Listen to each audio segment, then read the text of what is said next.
여러분 안녕하십니까? 이 문화충격 새로운 시즌2 이 첫 번째 에피소드에 오신 것을 진심으로 환영합니다. 저는 호스트 이황입니다.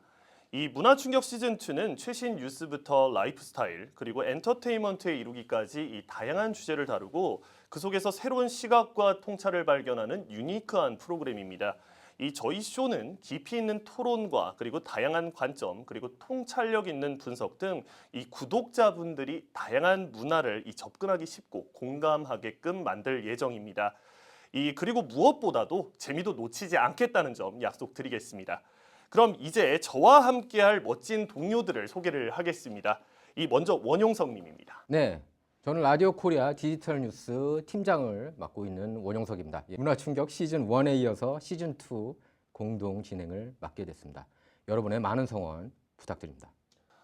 네, 다음은 출발 새 아침 진행자죠. 저희 안주영 님입니다. 안녕하세요. 저는 문화충격 시즌2에서 또 이렇게 인사를 드립니다. 이렇게 홍일점으로 저를 불러주신 만큼 최선을 다해서 재미있고 즐거운 시간 보내실 수 있도록 문화충격 잘 준비를 하겠고요. 그리고 매주 금요일 저녁 7시에 여러분들의 안방을 책임져 드릴 문화충격 시즌2도 많이 사랑해주세요. 네, 홍일점이었고요. 네, 홍일점이었어요. 네. 다음은 이제 유명 래퍼죠. 저희 라디오 코리아 주말 프로그램입니다. K-타운 투나잇의 진행자입니다. 킬라그램입니다.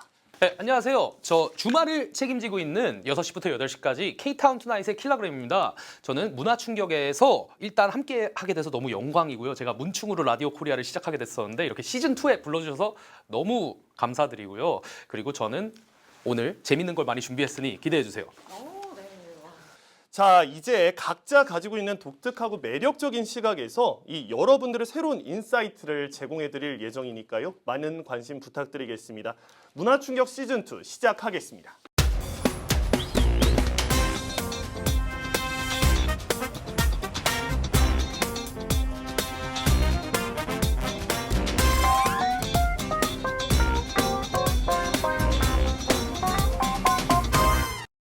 네, 이제 새해 첫 방송입니다.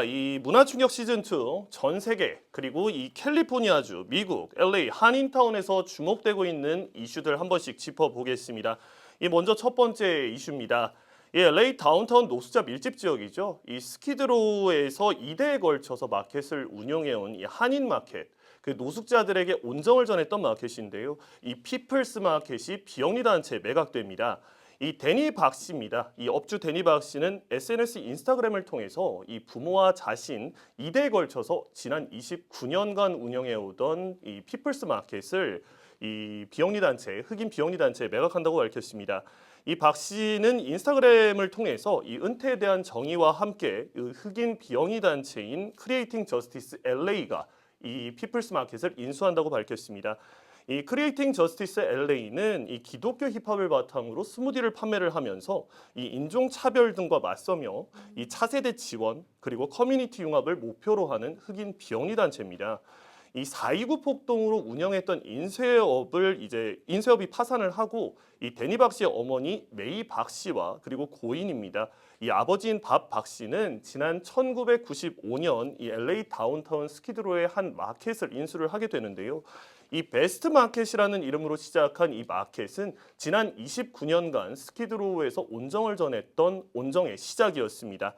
단순 물건을 판매하는 마켓이 아니었는데 손님들의 말을 들어주고 소셜 워커가 할 법한 사회 봉사를 하면서 따뜻함을 전했던 곳입니다. 1984년생인 데니 박 씨는 두순자 사건과 4.29 폭동과 관련한 모든 것들을 보고 자란 세대예요. 그래서 파사데나 아트센터를 졸업한 뒤에 오레건 나이키 본사에서 디자이너로 근무를 하면서 김 씨 아버지 작고 이후에 어머니를 돕기 위해서 LA로 돌아와서 지난 2015년 부모가 운영을 하던 베스트 마켓을 인수를 합니다. 가장 먼저 했던 것이 이제 이름을 바꿉니다. 이제 피플스 마켓으로 바꾸게 되는데 피플스 마켓이라는 것은 말 그대로 사람들을 위한 마켓이 되겠다. 아무래도 스키드로우 같은 경우에는 좀 많이 험하고 또 무서운 곳이라는 이미지가 강한데 그런 이미지를 바꿔보겠다. 그래서 질 좋은 음식을 제공을 하고 지역 일자리를 창출을 하고 또 안전하고 상생할 수 있는 분위기를 전하겠다는 경영 철학을 갖고 마켓을 시작을 했었습니다. 이 스키드로우 공동체를 통해서 스스로를 치유할 수 있고 이 건강하고 안전한 공항이 되게 하겠다는 데니 박 씨의 이 따뜻함은 이 LA 타임즈에서 이 대서 특필되기도 했었는데요. 이 무섭고 더럽다는 스키드로의 편견을 넘어서 이 차별과 인종 관계없이 온정을 전했던 박 씨의 가족 온정은 지역 사회에 남아서 또 다른 온정의 시작이 됐습니다. 아, 정말 멋지시네요. 스키드로 좀 굉장히 무서운 지역 아닌가요? 가봤어요 다? 아트 디스트릭트나 뭐 주변에 사실 요즘 힙한 데 놀러 가려면 스키드로를 통해서 가야 돼요. 근데 지나가다 보면 와 여기서 지금 지나가다가 화장실 급하거나 하면 큰일 나겠다 내리지도 못하고 약간 그런 지역이거든요. 근데 안주영 씨 같은 경우에는 여성이기 때문에 또 스키드로 지나가기 굉장히 무섭지 않아요? 저는 사실 차만 타고 지나가도 그냥 무서워요. 그래서 약간 고개를 이렇게 숙이게 되기도 하고 거기서 사실 한번 봉사활동을 한 적이 있었는데 생각보다 용기를 굉장히 크게 내고 아니 왜 정말 경험이 많아요. 그래서 거기에서 봉사활동하면서 좀 그분들의 안타까운 사연도 좀 듣고 무섭기도 했지만 어쨌든 좀 다가가야 된다 그런 생각을 했는데 이 피플스 마켓의 데니 박 씨는 정말 대단하시다 이런 생각이 듭니다. 원용석님은 가보셨나요? 피플스 이제 마켓? 뭐 여러 번 갔죠. 피플스 마켓은 안 갔는데 스키드로는 자주 갔습니다. 뭐 이렇게 그 손님들이 올 때 LA 꼭 그 LA 스키드로는 봐야 된다. 한번 이 LA 스키드로의 약간 이 무서운 분위기 그래야 약간 좀 더 미국에 온 느낌이 날 수도 있는. 거쳐갈 수밖에 없는 게 기자들은 한 번은 가야 된다라고 해요. 예.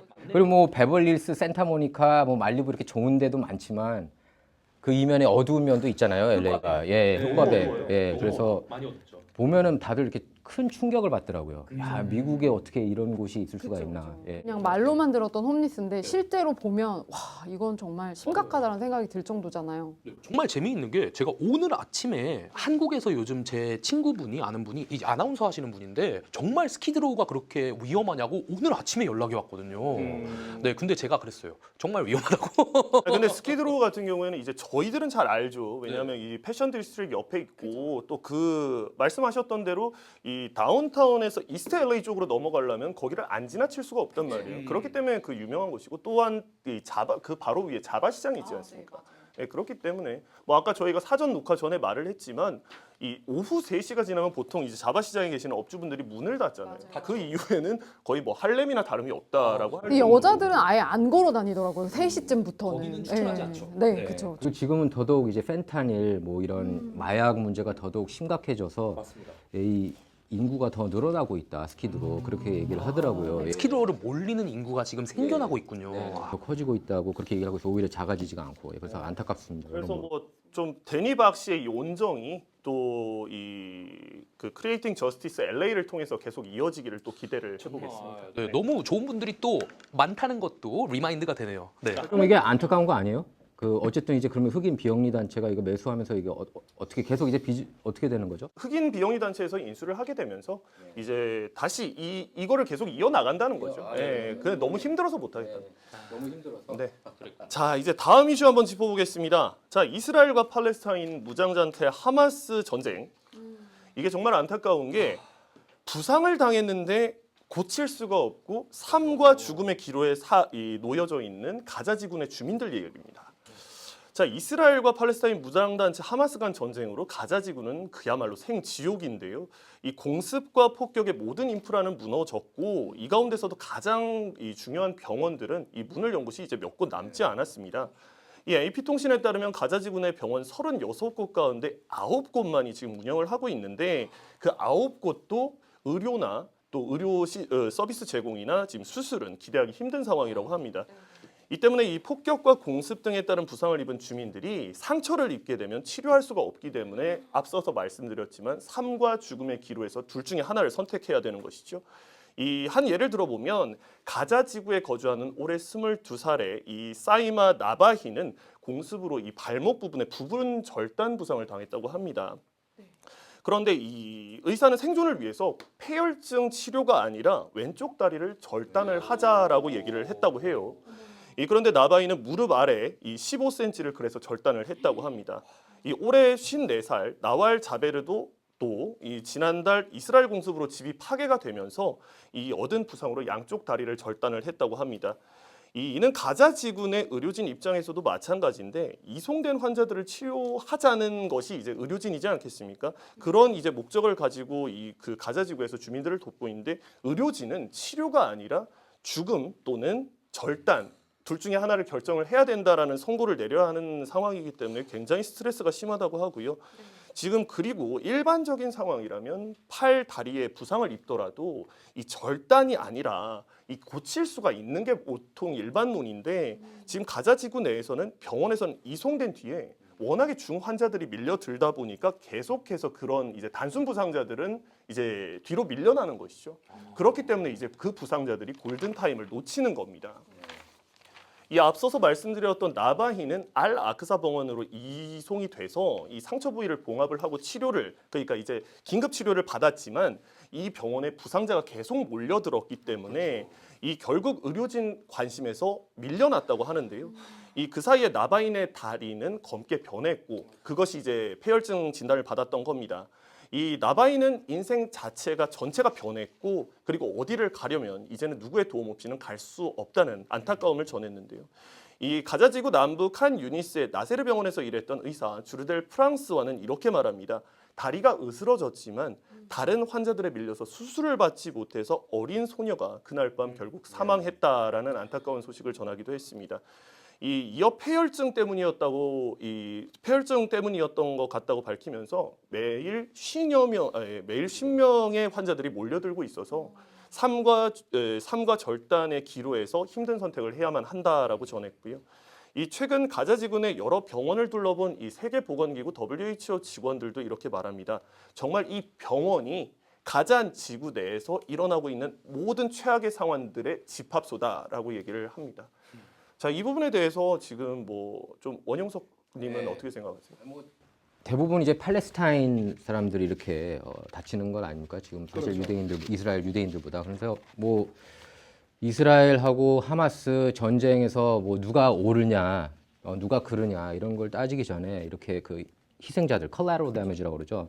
이 희생자들이 계속 이렇게 나오는 게 굉장히 안타깝고 저도 그래서 그 예를 들면 이라크전 같은 경우에도 미군이 많이 갔잖아요. 근데 거기서 팔다리 절단되는 군인들이 굉장히 많았습니다. 근데 별로 이렇게 많이 보도는 되지 않았죠. 그래서 전쟁은 어떻게든 이렇게 피하는 게 좋고 저는 이제 그 이스라엘 팔레스타인 보면은 빨리 이렇게 좀 그 ceasefire를 좀 했으면 좋겠다 하는 바람이에요. 예. 안주현님은 어떻게 생각하세요? 진짜 이제 좀 새해가 되니까 모든 분들이 이렇게 좀 축하를 많이 하는 분위기잖아요. 그런데 이렇게 좀 희생자들이 많고 우리가 아무래도 좀 따뜻하게 좀 손길을 보낼 수 있는 부분들이 있으면은 조금 더 좀 안타까운 분들에게도 많이 좀 신경을 쏟고 또 좋은 일들을 많이 해야 되겠다는 생각이 좀 많이 드는 또 그런 안타까운 또 기사였던 것 같습니다. 뭐 사실 이거 같은 경우에는 지금 가자 지구 내 그 230만 명 인구 가운데 이 85%가 피난민이라고 합니다. 그렇기 때문에 지금 절단을 하게 되면 이 보통 이제 다리를 절단하거나 팔을 절단하거나 하게 되면 일상생활이 굉장히 힘들지 않습니까? 그런데 지금 인프라가 모두 무너져 있는 상황이기 때문에 이분들은 치료를 하고 난 뒤에도 지금 일상생활이 거의 불가능할 수준의 지금 그러한 상황에 처해 있다. 정말 참혹한 기사다. 지금 2023년에 이어서 올해도 지금 계속 핫 이슈로 다뤄지고 있는 뉴스입니다. 다음 소식입니다. 이 3년 연속 인구가 감소한 캘리포니아주. 뭐 모두 다 아시겠지만 이 캘리포니아주가 지금 비싼 물가에다가 이제 코로나19 이후에 계속해서 지금 인구 감소가 이어지고 있잖아요. 근데 경제뿐만 아니라 이 정치력도 잃을 수 있다라는 소식인데요. 이 캘리포니아주에서는 높은 물가와 세금 등의 영향으로 주민들이 터전을 등지고 떠나는 이 엑소더스가 가속화되고 있습니다. 이 연방 센서스국 자료에 따르면 지난 2022년 7월 1일부터 지난해 7월 1일까지 1년 동안 주민 3만 7천여 명이 이제 터전을 등지고 캘리포니아주를 떠났다고 하는데 이에 따라서 인구 감소는 지난 2020년부터 3년째 지속되고 있습니다. 이 지난 2020년 4월부터 지난해 7월 감소한 주민 수가 무려 50만여 명입니다. 어마어마한 숫자예요. 네. 이게 쉽게 얘기를 하면 지금 그 오렌지 카운티 전체 인구가 뭐 35만에서 한 50만 정도 된다고 하는데 오렌지 카운티 전체 인구가 날아갔다고 보시면 되겠고요. 그리고 또 한국 인구에 조금 익숙하신 분들은 저희가 뭐 제가 사는 고향인 이제 울산시가 울산광역시로 될 때 전체 인구가 100만이 넘었기 때문에 울산광역시로 승격이 가능하다라고 얘기를 했었는데 그 당시 인구 절반이 다른 지역으로 떠난 것이죠. 그렇게 생각하면 되겠습니다. 광역시의 절반이 지금 광역시의 절반이. 샌프란시스코, LA에서 많이 떠나는 것 같아요. 실제로 아는 분들도 이렇게 많이 떠나요. 예. 그래서 이제 캘리포니아주는 여전히 이 전국에서 인구가 가장 많은 주기는 하지만 이 지난 2020년 4월 이후에 전체 인구의 약 1.5%가 감소를 했기 때문에 전국에서 인구 감소가 가장 많은 네 번째 주에 이름을 올렸다고 하네요.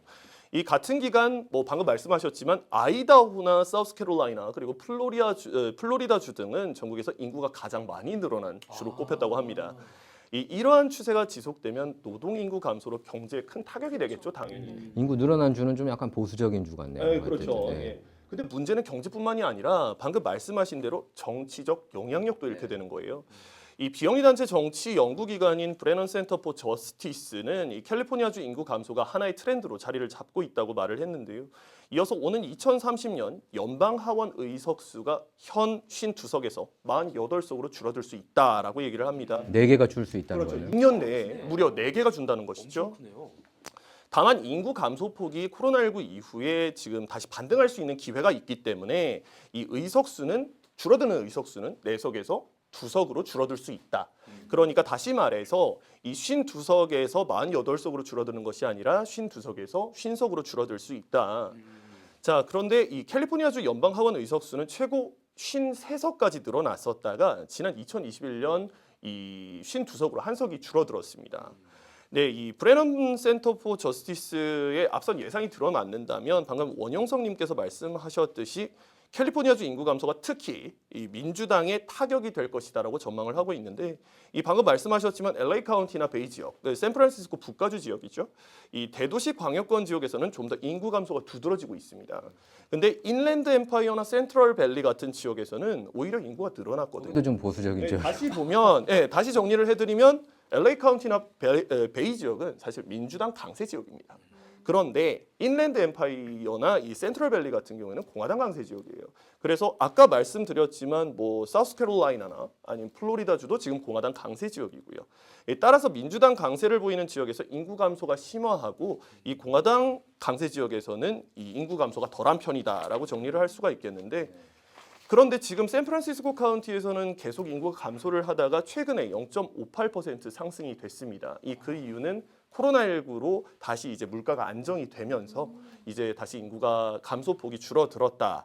뭐 이렇게 볼 수 있겠는데 다만 앞서 원영석 님이 짚었지만 진보의 상징과도 같은 캘리포니아주. 뭐 저희가 캘리포니아주 하면 민주당 성지라고 부르거든요. 저희는 이제 민주당 속에서 사는 거예요. 사실상. 사실 민주당 중심 지역이에요 여기는. 그러면 반대로 얘기를 했을 때 뭐 잘 아시겠지만 공화당의 성지는 어디냐? 그래 텍사스거든요. 텍사스. 아, 맞네. 그리고 최근에 지금 떠오르고 있는 그 공화당 강세 주가 플로리다주예요.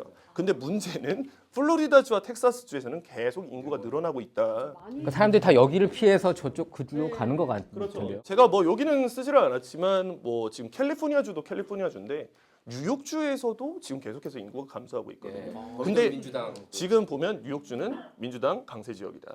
그 지금 주민들이 민주당 정책에 조금 실망하는 건 아닌가. 실망하는 건 아닌가라고 하는데 어떻게 보세요? 그 전까지는 이제 민주당 정책에서 나름 살만했는데 이제 저희들이 아시지 않습니까? 뭐 조지 게스콘 저희들이 엄청 신나게 까는 분이잖아요. LA 카운티 검사장 조지 게스콘이라든지 뭐 북쪽에도 그렇고 그 북가주에서도 너무 이렇게 범죄 단속을 안 하고 마약 복용을 해도 단속을 안 하고 범죄를 저질러도 뭐 우리 여기 기자들 최원 기자나 여러 기자가 이렇게 샌프란시스코 놀러 가면 차량 절도 사건 다 당했대요 한 번씩은. 예. 너무 심하죠. 요즘. 그리고 저희 그 세나 기자도 12월 31일에 또 차량 절도를 당했다고 그런다. 그래서 뭐 그 돈을 많이 잃었다고 그러는데, 그러니까 이런 경찰이 별로 도와주지도 않고, 그러니까 이런 이들, 그러니까 실생활에 이제 피해를 입으니까 사람들이 떠나는 것 같아요. 안 되겠다. 자, 그럼 킬라그램 같은 경우에는 지금 민주당 지역에 살고 있어요. 네. 어떻게 생각했어요? 저는 사실 민주당과 공산당이 공산당 공산당을 공산당은 안 되죠. 공산당은 프리덤. 네. 깜짝 놀랐네. 독수리입니다. 독수리. 예. 예, 어쨌든 저는 이게 정치적인 이유가 있을 거라고 생각은 못했고 제가 생각한 건 진짜로 그 인플레이션과 이 뭔가 범죄가 일어나도 요즘 무슨 일이 없어요. 얼마 전에 저희 친구가 차량 도난을 당했을 때도 경찰에다 전화했더니 이런 걸로 전화하지 말라 그러더라고요. 오히려. 깜짝 놀랐어요. 녹음을 해서 갖고 오세요. 그럴 거 그때는 라디오 코리아를 제가 안 나왔어가지고 그리고 특히 이제 샌프란시스코 같은 데는 아시안 중호 범죄가 일어나도 이렇게 신고를 해도 대응이 안 좋다고 그래요. 저희 이제 정치 토픽에도 좀 다룰 건데 그래서 이제 아시안들도 이렇게 많이 떠나고 있지 않나 싶어요. 예. 무섭습니다. 자, 뭐 이게 이제 올해 대선이죠. 대선이기 때문에 뭐 저희가 왈가왈부한다기보다 결국에는 주민들이 이제 심판을 할 겁니다. 이 어떤 정권에 손을 들어주냐 심판을 할 거기 때문에 이제 좀 앞으로의 추이가 주목됩니다. 그래서 반갑다고는 얘기하고 싶어요. 오히려 캘리포니아가 힘을 잃는 게 저는 조금 반갑다. 이게 꼭 나쁜 건 아니다. 꼭 나쁜 건 아니다. 아니 왜냐면은 캘리포니아가 해도 너무할 정도로. 그러니까 저도 원래 그냥 뭐 그전에 오바마도 지지하고 그러는데 지금은 이제 woke라고 그렇고 뭐 이렇게 교육하는 내용도 비판적 인종 이런 내용들이 너무 좌경화. 그러니까 그 전에는 그래도 좀 중도층이 좀 있었거든요. 그렇잖아요. 캘리포니아도 주위에 보면은 공화당이 그래도 3분의 1 이상 있었다고요. 근데 지금 3분의 1 이하고 완전히 사실상 민주당 독재 체제이기 때문에 이제 이걸 좀 바꿀 필요가 있다는 차원에서 제가 그렇게 얘기를 하는 겁니다. 예. 네, 지금 이제 뭐 대선이기 때문에 이제 주민들이 어떻게 심판을 할지 한번 관심 있게 지켜보겠고 이제 다음 소식입니다. 이 아쿠아일로를 걷고 있는 뭐 계속해서 얘기를 해왔지만 아쿠아일로를 걷고 있는 LA시의 노숙자 수 증가 문제. 이 LA시는 노숙자 수 증가 문제로 힘겨운 싸움을 하고 있다. 네, 지난 2022년 12월 취임한 이제 캐런 베스 LA 시장은 취임과 동시에 비상사태를 선포하면서 지금 노숙자 증가 문제를 해결하겠다라고 얘기를 합니다. 이와 동시에 캐런 베스 LA 시장은 노숙자들에게 임시 또는 영구 주거 시설을 제공하겠다는 인사이드 세이프 프로그램을 시작을 하는데 이 인사이드 세이프 프로그램은 캐런 베스 시장의 주요 공약 프로그램 중에 하나입니다. 자, 지금 그로부터 1년이 지났습니다. 이 캐런 베스 LA 시장의 인사이드 세이프 프로그램을 통해서 이 지난해 2만 1,000여 명 이상의 노숙자가 임시 호텔 또는 쉘터로 들어갔다고 합니다. 이는 1년 전인 지난 2022년이죠. 에릭 가세티 전 시장이 이제 재임을 하고 있을 때 보다 28% 증가한 수치로 뚜렷한 성과를 냈다라는 평가가 나오는데 이게 수치만 보면 뚜렷한 성과다라고 얘기할 수 있는 부분이다. 한번 지적을 하고 넘어가겠고요. 이 또 펜타닐 등 마약 유통은 물론이고 치안과 공공위생 문제들이 잇따랐던 LA시 전역의 노숙자 텐트촌들이 강제 철거되면서 거기에 기거하던 노숙자들이 전부 이제 쉘터로 옮겨졌다라는 소식인데요. 하지만 이는 시작에 불과하다는 지적입니다. 그 이유가 노숙자들에게 주거지만 제공해서는 현 문제를 해결할 수 없다는 지적이 나오고 있는 것이죠. 근데 여기서 하나 짚어야 되는 거는 노숙자 습성을 한번 짚어볼 필요가 있다라고 하는데 좀 안주영님이 생각하시기에는 노숙자들 어떤 습성이 있다고 보세요? 일단 노숙자분들은 지금 우리가 봤을 때 물질적인 문제들이 좀 있으시니까 쉘터를 저희가 구해드리는 거잖아요. 근데 사실 그분들의 가장 큰 어떤 아픔이나 이런 부분들은 좀 정신적인 쪽에 좀 많이 있다는 생각이 들고 또 그런 부분을 통해서 마약을 하시는 분들이 굉장히 많이 늘어나잖아요. 홈리스 분들 중에서는. 그래서 그들에게 사실은 정신적인 문제, 건강을 또 해결해 줄 수 있는 다른 여러 가지 조언들이 훨씬 더 많이 필요하지 않을까. 그들의 뭐 생활 방식 문제라던가 뭐 멘탈 헬스 얘기하셨던 그런 것들을 좀 많이 케어할 수 있는 방안들을 좀 마련해 주면서 쉘터까지 같이 마련을 해줬다면 훨씬 더 지금 개선 방안이 좋지 않았을까 하는 생각이 하셔야겠네요. 그거에 대해서 할 말이 있습니다. 네. 제가 이런 하우징에 관련된 노숙자들을 인터뷰하는 영상을 보고 있었어요, 최근에. 근데 그분들이 하시는 말씀이 우리가 필요한 거는 뭐 지금 너가 집이 생기면은 너의 문제들이 다 해결될 것 같아? 라고 인터뷰하는 분이 여쭤봤더니 아니 전혀 했더니 너네가 그럼 부족한 게 뭐라고 생각해? 했더니 그분들이 가족들이랑 진짜 멘탈 헬스랑 진짜 똑같은 말인데요. 가족들이랑 lack of community. for themselves. 이제 그분들이 이 커뮤니티가 자신만의 커뮤니티가 없으니까 그런 중독에 빠지고 그런 것 같아요. 왜냐면 예전에 중독에 관련된 글을 읽어봤을 때도 그게 사회적 건강과 나의 건강과 관련이 있다 이런 걸 본 적이 있는데 그래서 더 많이 그쪽으로 빠지시고 하우징이 있더라도 문제가 해결이 안 되는 것 같아요. 네. 자, 이거 같은 경우에는 또 우리 원용석님은 또 어떻게 보세요? LA 타임스에서 얼마 전에 그 캐런 베스에 대해서 중간 평가를 했었는데 그랬었죠. 노숙자 이슈에 있어서는 조금 점수를 줬더라고요. 이렇게 아무래도 저기 뭐 2만 1,000명 뭐 이상 노숙자를 임시 모텔로 이렇게 데려갔다고 하는데 지금 어쨌든 노숙자는 오히려 늘어나고 있고 전체적으로 볼 때 지금 LA 카운티로는 뭐 7만여 명이라고 하더라고요. 저는 이게 더 늘어날 것 같아요. 지금 올림픽도 앞두고 지금 LA가 전 세계 앞에 이렇게 큰 무대를 지금 앞두고 있지만 왜 그러냐면 마약 문제가 지금 안 풀리고 있어서요. 지금 문화충격 시즌 1 때 저희가 노숙자 몇 명을 데려왔거든요. 한인분. 예, 노숙자분들을 데려왔는데 물어봤어요. 이유가 뭔 거 같냐. 하나면 하나같이 다 마약이라고 얘기를 하더라고요. 그러니까 사실 이건 존리 LA 시의원 같은 경우에도 사실 이 얘기를 해서 논란이 됐거든요. 자기가 볼 때는 이거는 거의 100% 마약 문제라고 얘기했다가 그 언론의 문매를 맞았습니다. 왜냐하면 너무 좀 뭐라 그러지? 좀 보수적인 분이잖아요, 존리도. 그러니까 좀 이게 강경하게 들리면은 이걸 좀 싫어하잖아요. 그러면은 사회가 그렇게 만들었다. 뭐 그렇게 보시는 분들한테는 이렇게 비판을 받았는데 이게 지금 하고 싶은 얘기는 마약 문제, 뭐 지금 멘탈 헬스. 근데 가장 중요한 것은 이 노숙자 문제의 가장 중요한 것은 한 곳에 오래 머무르지 않는다가 단순한 문제인 거예요. 네. 이거 같은 경우에는 이 각종 규율에 얽매이지 않는 노숙자들이 이 임시 주거 시설을 제공을 하고 영구 주거 시설을 제공을 해도 그곳에 머무르지 않는다가 문제인 겁니다. 아 그게 왜냐면은 제가 이유를 알았어요. 거기에 쉘터에 왜 안 들어가냐 우리는 생각하잖아요. 더 따뜻하고 좋을 텐데. 근데 물어봤어요. 근데 가면은 자기 소지품들을 그렇게 서로 뺏는데요. 신발도 뺏기고 그래서 거기가 불안하다. 그리고 거기서 성폭행 당하고. 그래서 거기가 오히려 텐트가 더 안전하다고 얘기를 하더라고요. 임신하신 분이 있었는데 노숙자 중에 제가 보던 영상에서 근데 그렇게 시설에 가서 아기를 낳는 게 훨씬 낫지 않겠냐 했더니 텐트가 훨씬 깨끗하다 이러시더라고요. 근데 이게 제가 한마디 하고 싶은 것은 이제 그거는 이제 케이스 바이 케이스인 것 같아요. 왜냐하면 제가 봤던 쉘터 그러니까 이제 임시 쉘터인 거죠. 이제 다운타운에도 하나 있고 저희 한인타운 그 경계선에도 하나 있습니다. 거기 가보면 규율이 굉장히 엄격합니다. 서로 간에 침범을 못하게 만들어놨어요. 처음 지어질 때 이제 가봤는데 침범을 못하게 만들어놨다. 근데 이제 문제가 뭐냐면 아니 임시 쉘터는 좋다고 봐요. 거기는 그 프라이버시를 좀 지키는 그런 쉘터가 있더라고요. 그 칸막이처럼 그렇죠. 방이 아예 따로 있고. 근데 이제 완전 열린 공간일 때 문제가 되는 거. 마이크로 하우징인 거죠. 자, 근데 문제는 이렇게 임시 쉘터에 넣어놨더니 노숙자 3명 가운데 1명이 떠나더라. 자, 네, 그렇죠. 그래서 이제 노숙자가 LA시 전체에 46,000여 명인데 영구 주거 시설로 들어간 노숙자 수는 255명에 불과한 겁니다. 네? 255명이요. 비율로 따지면 아주 굉장히 적은 퍼센테이지만 요만큼 들어간 거예요. 자, 근데 여기 이 과정을 위해서 얼마를 썼는 줄 아십니까? 6,700만 달러가 들어갔다.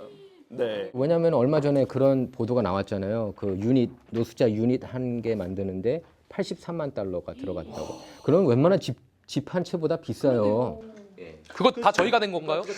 다 우리가 낸 거예요. 다 우리가 낸 겁니다. 그 돈. 그러니까 저는 이게 그 정책들이 문제가 있는 것 같아요. 이 뷰로크래시가 돈을 다 뺏어가는 것 더 같아요. 열받는 문제는 하나 뭐냐면 이제 노숙자 문제를 위해서 캐런 베스 시장이 얼마를 쓰겠다라고 공약을 했냐면 무려 13억 달러를 쓰겠다라고 얘기를 했습니다. 13억 달러입니다. 근데 이 10년 전에 LA에서 노숙자 문제를 위해서 들였던 예산이 1,000만 달러입니다. 근데 이게 13억 달러까지 불어난 거예요. 자, 그리고 또 하나 문제가 더 있습니다. 이 케네스 메이아 LA시 감사관이 발표한 자료에 따르면 이 데이터 자체가 부실하기 때문에 노숙자 관리가 안 된다. 그 노숙자들이 쉘터를 찾지 못하는 상황이다. 근데 단순히 생각을 해보면 노숙자들이 폰도 없고 컴퓨터도 없는데 어떻게 쉘터를 찾겠냐. 근데 이 문제는 뭐냐 하면 이 비영리 단체들이 이 자료들을 취합을 해서 이제 도어 투 도어죠. 이제 텐트를 돌아다니면서 노숙자들을 전수조사를 하고요.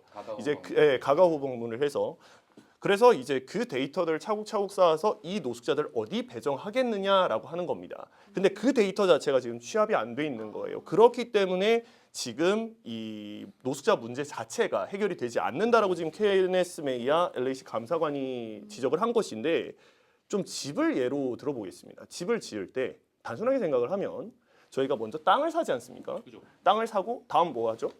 이 면적을 재고 그다음에 설계도를 짓습니다. 아니, 설계도를 만듭니다. 네. 그리고 수치가 정말 정확해야 되죠. 맞죠. 근데 요즘에 한국에서 뉴스 많이 보실 거예요. LH 한국토지공사인가요? 네, 거기서 아파트를 짓는데 철근들이 무너져 내린다. 근데 그 집 자체가 설계도가 완벽하지 않으면 그런 꼴이 나는 겁니다. 근데 지금 여기서 보시면 제가 앞서도 말씀드렸지만 데이터가 부실하다. 이 데이터는 설계 도면과 같겠죠. 이 설계 도면과 같은데 설계도가 이미 설계도 자체가 부실하니까 노숙자 문제가 해결이 되지 않는 겁니다. 그러면 나중에 되면 결국에 붕괴할 수밖에 없다. 13억 달러를 들여가면서까지 해도.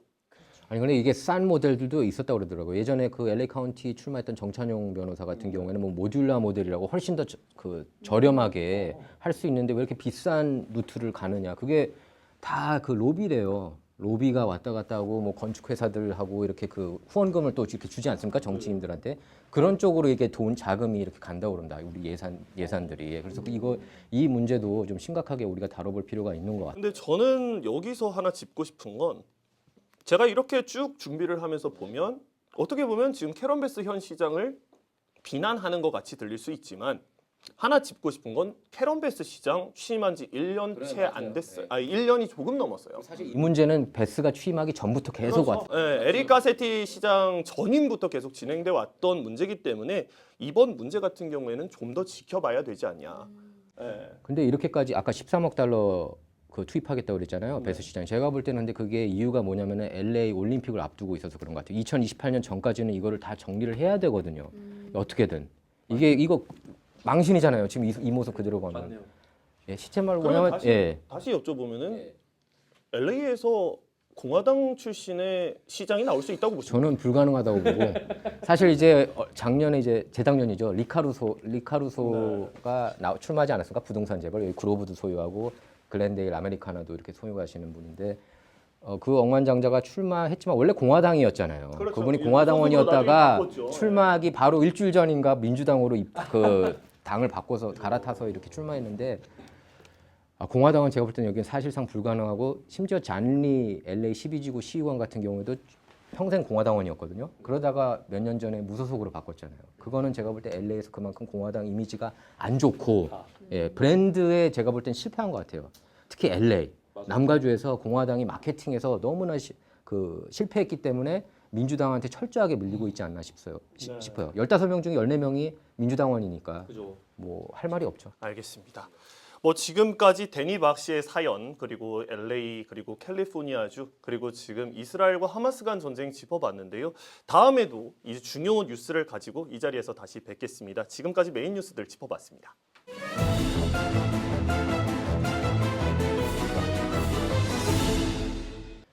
자, 중국계 미국인 래퍼가 런던 브리드 샌프란시스코 시장 디스랩을 해서 논란이 되고 있다는 뉴스가 나왔는데요. 좀 읽어보도록 하겠습니다. 아시안 중호 범죄가 이제 계속 화두가 되고 있는데 팬데믹이 시작된 이후 아시안을 대상으로 한 중호 범죄가 증가를 하고 있습니다. 예, 이런 공격은 주로 뉴욕, 그리고 샌프란시스코에서 많이 발생하고 있는데요. 예, 어떤 이유에서인지 LA는 조금 작아요. 샌프란하고 그 뉴욕에 비해서는. 예, 뭐 얼마 전에 토런스에서 뭐 65세 일본 여성이 또 이렇게 망치로 맞아서 사망하는 그런 흑인 남성에게 이렇게 망치로 맞아서 사망하는 사건이 발생하긴 했지만 어쨌든 전반적으로는 숫자는 더 적습니다. 샌프란시스코 그 래퍼 이름이 앤디 양이에요. 앤디 치노 양. 킬라 알고 있는 래퍼인가요?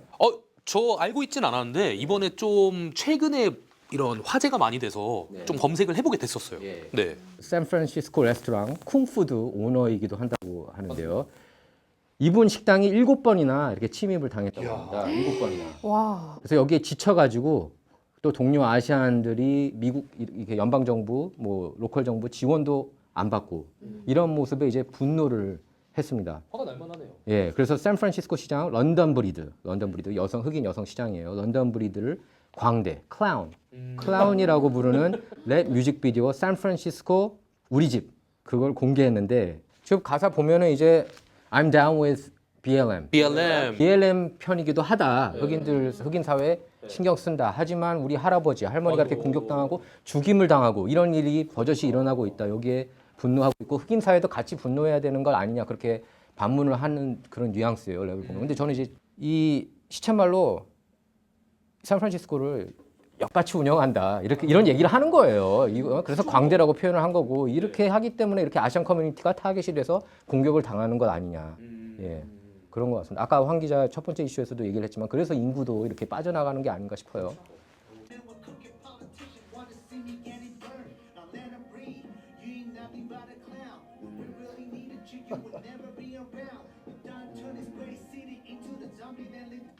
화가 많이 나셨네요. 네. 가사를 보면. 예, 그러니까 우리가 필요할 때 뭐 런던 브리드는 어디에도 없었다. 그렇죠. 이렇게 얘기를 하고 있습니다. 제가 듣기에는 근데 래퍼의 입장으로서는 화가 많이 난 정도도 아닌 것 같아요. 굉장히 단어 선택이나 이런 거를 좀 제가 보기에는 거의 패밀리가 들을 수 있을 정도로 또 킬라가 있으면 막 F자 들어가고 막 사실 그랬을 수도 있잖아요. 근데 이게 더 심했을 수도 있잖아요. 다른 입장에서 보면 지금 런던 브리드 시장을 대놓고 지금 저격을 한 거 아닙니까? 대놓고 한 거죠. 대놓고 한 거죠. 흑인 커뮤니티에서 우리 아시안 커뮤니티에게 가했던 것들을 지금 랩으로 깐 거잖아요. 그래서 제가 직설적이다라고 얘기를 하는 거거든요. 예, 이게 래퍼 입장에서는 그럴 수 있지만 제 입장에서 그러니까 기자 입장에서 봤을 때는 이거는 봤을 때 굉장히 직설적이고 굉장히 큰 이슈가 될 수 있었겠다라는 생각이 드네요. 예. 우리가 선출한 정치인들이 다 잘못됐다고 그렇게 또 이제 지적을 하고 있는데 뭐 다들 저희 라디오 코리아에서는 이런 이슈를 계속 다뤄왔고 예, 비판은 계속 해왔죠. 근데 정치인들이 별로 이렇게 단속도 안 하고 예, 참 안타까울 따름이고 시원하더라고요. 저는 이 랩을 보면서 다 봤는데 너무 속이 시원하더라고요. 7번이나 사실 그랬으면은 사실 화가 많이 날 만한 것 같아요. 근데 하나 좀 짚고 넘어가고 싶은 것은 이 한흑 갈등을 부추기는 게 아닌가라는 생각이 들거든요. 왜냐하면 지금 그러니까 한흑이 아니라 아시안과 지금 흑인 간의 커뮤니티 간의 갈등을 불러일으키는 것이 아닌가라는 좀 문제가 좀 되지 않을까라는 생각이 드는 게 사실 흑인과 아시안의 가장 큰 갈등이 있었던 게 4.29 폭동 아니겠습니까? 네, 그렇기 때문에 지금 LA에서 사는 입장에서 봤을 때 그리고 저런 상처들을 가지고 있는 분들 당연히 흑인 중에서 범죄자들이 우리 아시안을 타겟을 했다 그런 부분은 정말 죄송한 말씀이지만 능지처참을 당해야 되지 않나라는 생각을 가끔씩 해요. 저도 사람이니까 기자를 떠나서. 근데 저 부분에 있어서만큼은 아시안 커뮤니티와 아시안 커뮤니티와 흑인 간의 갈등을 좀 부추기는 거에 대해서는 좀 위험하지 않나. 그래서 지금 그 양이 비판받고 있는 점이 이제 안티 흑인이다. 이 친구. 약간 이제 그런 내러티브도 나오나 봐요. 이 반대쪽에서는. 그래서 그런 논란이 되고 있고 그 샌프란시스코 그 유색인 지위 향상 협회 알잖아요. NAACP 회장인 아모스 브라운 목사를 비롯한 흑인 교계 지도자들이 런던 브리드를 옹호하고 있습니다. 예. 그래서 양은 브라운 목사가 런던 브리드 시장을 비판하는 랩 비디오에 대해 자신에게 위협을 가하고 이렇게 사과를 요구했다고 그렇게 얘기했는데 양이 결국 근데 좀 한 발 물러서서 인스타그램에 사과를 올렸더라고요. 사과문을. 예, 저는 근데 조금 이렇게 한 발 안 물러섰으면 더 멋있었을 텐데. 제 생각에도 그런 것 같아요. 예, 물론 좀 논란이 많이 될 그런 거긴 한데 또 freedom of press라는 게 또 어느 정도 있는 건데 힙합에도 그게 좀 어떻게 보면 적용이 될 수 있는 거잖아요. 또 랩은 원래 디스 문화가 있고. 그럼 안주영 씨는 질문할 때마다 그렇게 깜짝깜짝 놀라실 거예요? 같이 안 하실 거야? 네, 할 겁니다. 지금 두 분께서는 저 사과한 거에 대해서 이거 좀 아닌 것 같다라고 얘기를 하셨어요. 왜냐하면은 아시안 그 흑인 사회가 한인 사회 상대로 공식적으로 사과한 적 없었잖아요. 그러면은 안주영님은 어떻게 생각하세요? 이 사과한 거에 대해서는? 저는 그 아트를 하시는 분이기 때문에 프리덤, 좀 자유를 지켜줘야 된다라는 생각이 들기도 하고, 근데 아시안 증오 범죄가 사실 아시안들이 굉장히 그것 때문에 힘든 건 사실이잖아요. 그렇죠. 그러면 해결이 돼야 되는 문제긴 합니다. 그래서 그런 해결 방안에 대해서 조금 더 구체적으로 좀 더 심각해지지 않게 좀 이끌어 가야 되는데, 또 저런 면에서는 저분이 또 보여준 모습들이 어떻게 보면 아시안의 힘을 또 보여주는 상징이 아니었나 싶은데, 말씀하신 것처럼 원용성님께서 조금 사과한 거는 약간 아쉽다는 생각이 저도 좀 듭니다. 그렇죠? 세 분들의 입장이랑 좀 반대인 게, 이게 사과한 것만 놓고 보면은 좀 별론데? 라고 할 수 있지만, 근데 이분이 제가 뭐 아까 그 사전 녹화 전에 이 킬라그램이 그렇게 얘기를 하더라고요. 이 유명 래퍼는 아닌 것 같다. 근데 이 유명 래퍼가 아닌 사람이 이렇게 디스랩을 올렸는데 이게 너무 파장이 커지니까 좀 우려하지 않았나라는 생각이 들거든요. 예, 왜냐하면 지금 런던 브리드 시장 그리고 뭐 지금 흑인 커뮤니티 큰 거물들을 건드려서 자기가 이렇게까지 언론 탈 줄 몰랐겠다고. 이게 저 같은 생각도 할 수 있었던 것 같아요. 아 이게 자칫 잘못하면 아시안 커뮤니티에 대해서 흑인 커뮤니티가 더 치고 나올 수 있겠구나 위협을 가할 수 본인이 좀 유명해지기 위해서 그런 건 아닐까요? 피드백을 받았겠죠. 아무래도 중국계잖아요. 이번에 중국계 리더들한테 야 이거 좀 상황이 안 좋아질 수도 있다. 그리고 거기가 흑인이 많잖아요. 그리고 사실 근데 이제 이 양이 하나 꼬집은 게 아시안들을 타겟으로 지금 때리는 게 거의 흑인이 많다는 것을 넌지시 거기에 담았잖아요. 예, 그래서 이게 확실히 이해가는 게 제 친구가 그 예전에 머리를 둔기로 맞은 적이 있어요. 그 사건이 있었어요, LA에서. 아시안 증오 범죄 때문에. 근데 결국 경찰에 신고하고 다 했는데 마지막에는 못했던 게 이게 협박이 들어왔다고 하더라고요. 그러니까 조용히 안 있으면 너네 가족을 다 이렇게 좀 잘못하게 하겠다. 그런 사건도 있었습니다. 그런 식으로 말씀을 조금 하신 것 같아요. 네, 아까도. 네, 그래서 지금 레딧 지금 댓글 이렇게 나오고 있는데 이제 많은 미국인이 레딧에서 이렇게 그 한국 같으면 네이버 뭐라고 그러죠? 지식이라고 그랬나? 뭐 지식인하고 비슷한데 예. 야 레딧이 지식인으로 비교가 되는 거예요. 네. 프라이오맨서 1234님은 이렇게 썼습니다. Death threats for Asians speaking out. 그러니까 미국 아시안들에 대한 그런 그 살해 협박 지금 여기에 대한 그런 목소리가 커지고 있고 He owns a restaurant too, so who knows what kind of threats he was receiving. 예. 맞아요. 식당 업주인데 뭐 그동안에 어떤 협박을 당했는지 뭐 알 수 없다. 7번 이미 전례가 있기도 했고요. 네, 겪어 보셨고. 그래서 실제로 이렇게 샌프란시스코 사시는 분들 굉장히 힘들다고 그래요. 제가 이제 몇 분하고 통화를 해봤는데 아 진짜 못 살겠다고 가기가 싫대요 이제 다운타운. 그래서 지금 다운타운 같은 경우에는 공실률도 50%인 곳도 있고 뭐 고스트 타운도 생기고 있다고. 저기 댓글에는 그것도 있네요. That is probably why he had no choice. 사과를 할 수밖에 없었던 이유가 있지 않았을까라는 댓글도 있네요. 맞습니다. 그리고 특히 이제 팬데믹 바로 밑에 알프레드 히치님은 이렇게 썼어요. This is literally how it was during the whole pandemic with all the anti-Asian attacks. 그러니까 팬데믹 내내 이런 일들이 비일비재했다고 그렇게 지적을 하고 있습니다. 근데 참 근데 저는 이제 언론한테 마음에 안 드는 게 언젠가부터 가해자 인종을 안 넣기 시작했어요. 특정 인종이 자꾸 언급되다 보니까 이제 그 가해자 인종은 빼고 피해자 인종만 나오고 그런 어처구니 없는 일이 있었고, 예 그리고 뭐 법무부 제가 이건 법무부에서 이렇게 그 기록을 한번 받은 적이 있었는데 흑인이 아시안을 상대로 한 범죄가 아시안이 흑인을 상대로 한 범죄보다 80배가 더 많대요. 80배? 예, 제가 LA 타임스 인터뷰에서 이걸 얘기를 한번 했었는데 그 대목은 쏙 빼더라고요. 저 댓글이 저기 있네요. Expressed their First Amendment right to free speech, including to criticize the city government and the mayor. 그러니까 수정헌법 1조 다른 것 아니냐.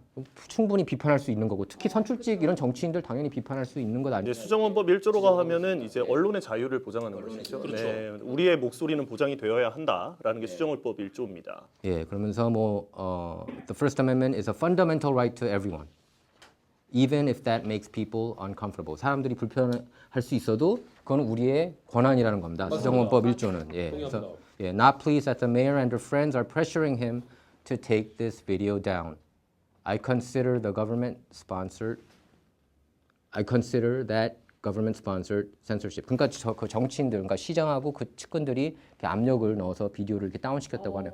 다운됐나요? 어제만 해도 있었는데 어쨌든 예 그런가 봅니다. 참 치졸하네요. 그거 저렇게 한다고 또 다운도 시키고요. 예, 그래서 뭐 여러모로 좀 이해는 가요. 아마 처음으로 이렇게 언론의 주목을 받으면 이게 피부가 3도 화상을 입는다는 얘기가 있어요. 피부가 3도 화상을 입는 기분이 든다. 또 이분 같은 경우에는 평소에 이렇게 인기 있고 그런 래퍼가 아니다 보니까 내가 이거 하나 올렸는데 왜 이렇게 시끄러운 거예요? 이렇게 이게 언론을 한번 타게 되면 업소 하나 문 닫는 거는 일도 아니거든요. 예, 그래서 좀 개인적인 그런 이유가 있기 때문에 사과문 올리지 않았나 싶어요. 네, 한마디만 해도 되겠습니다. 네, 두 마디도 하십시오. 두 마디. 사실 2마디였어요.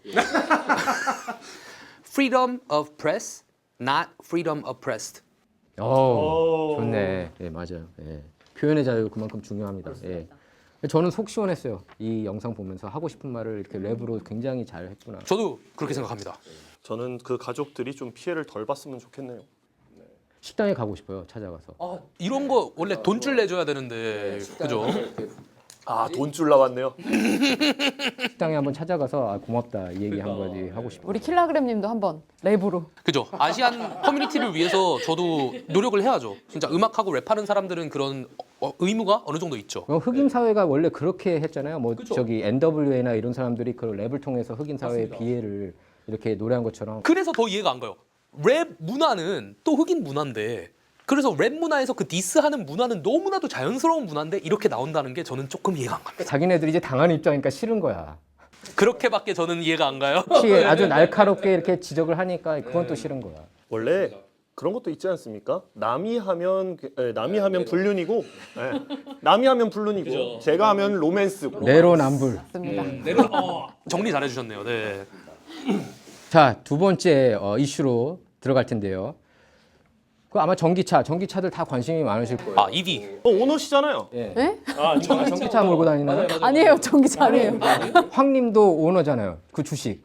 테슬라. 아니 그 주식 얘기 좀 안 하면 남들이 보면 다 처리했다고 그랬나? 남들이 보면 제가 뭐 수백만 달러 굴리는 줄 알아요. 예.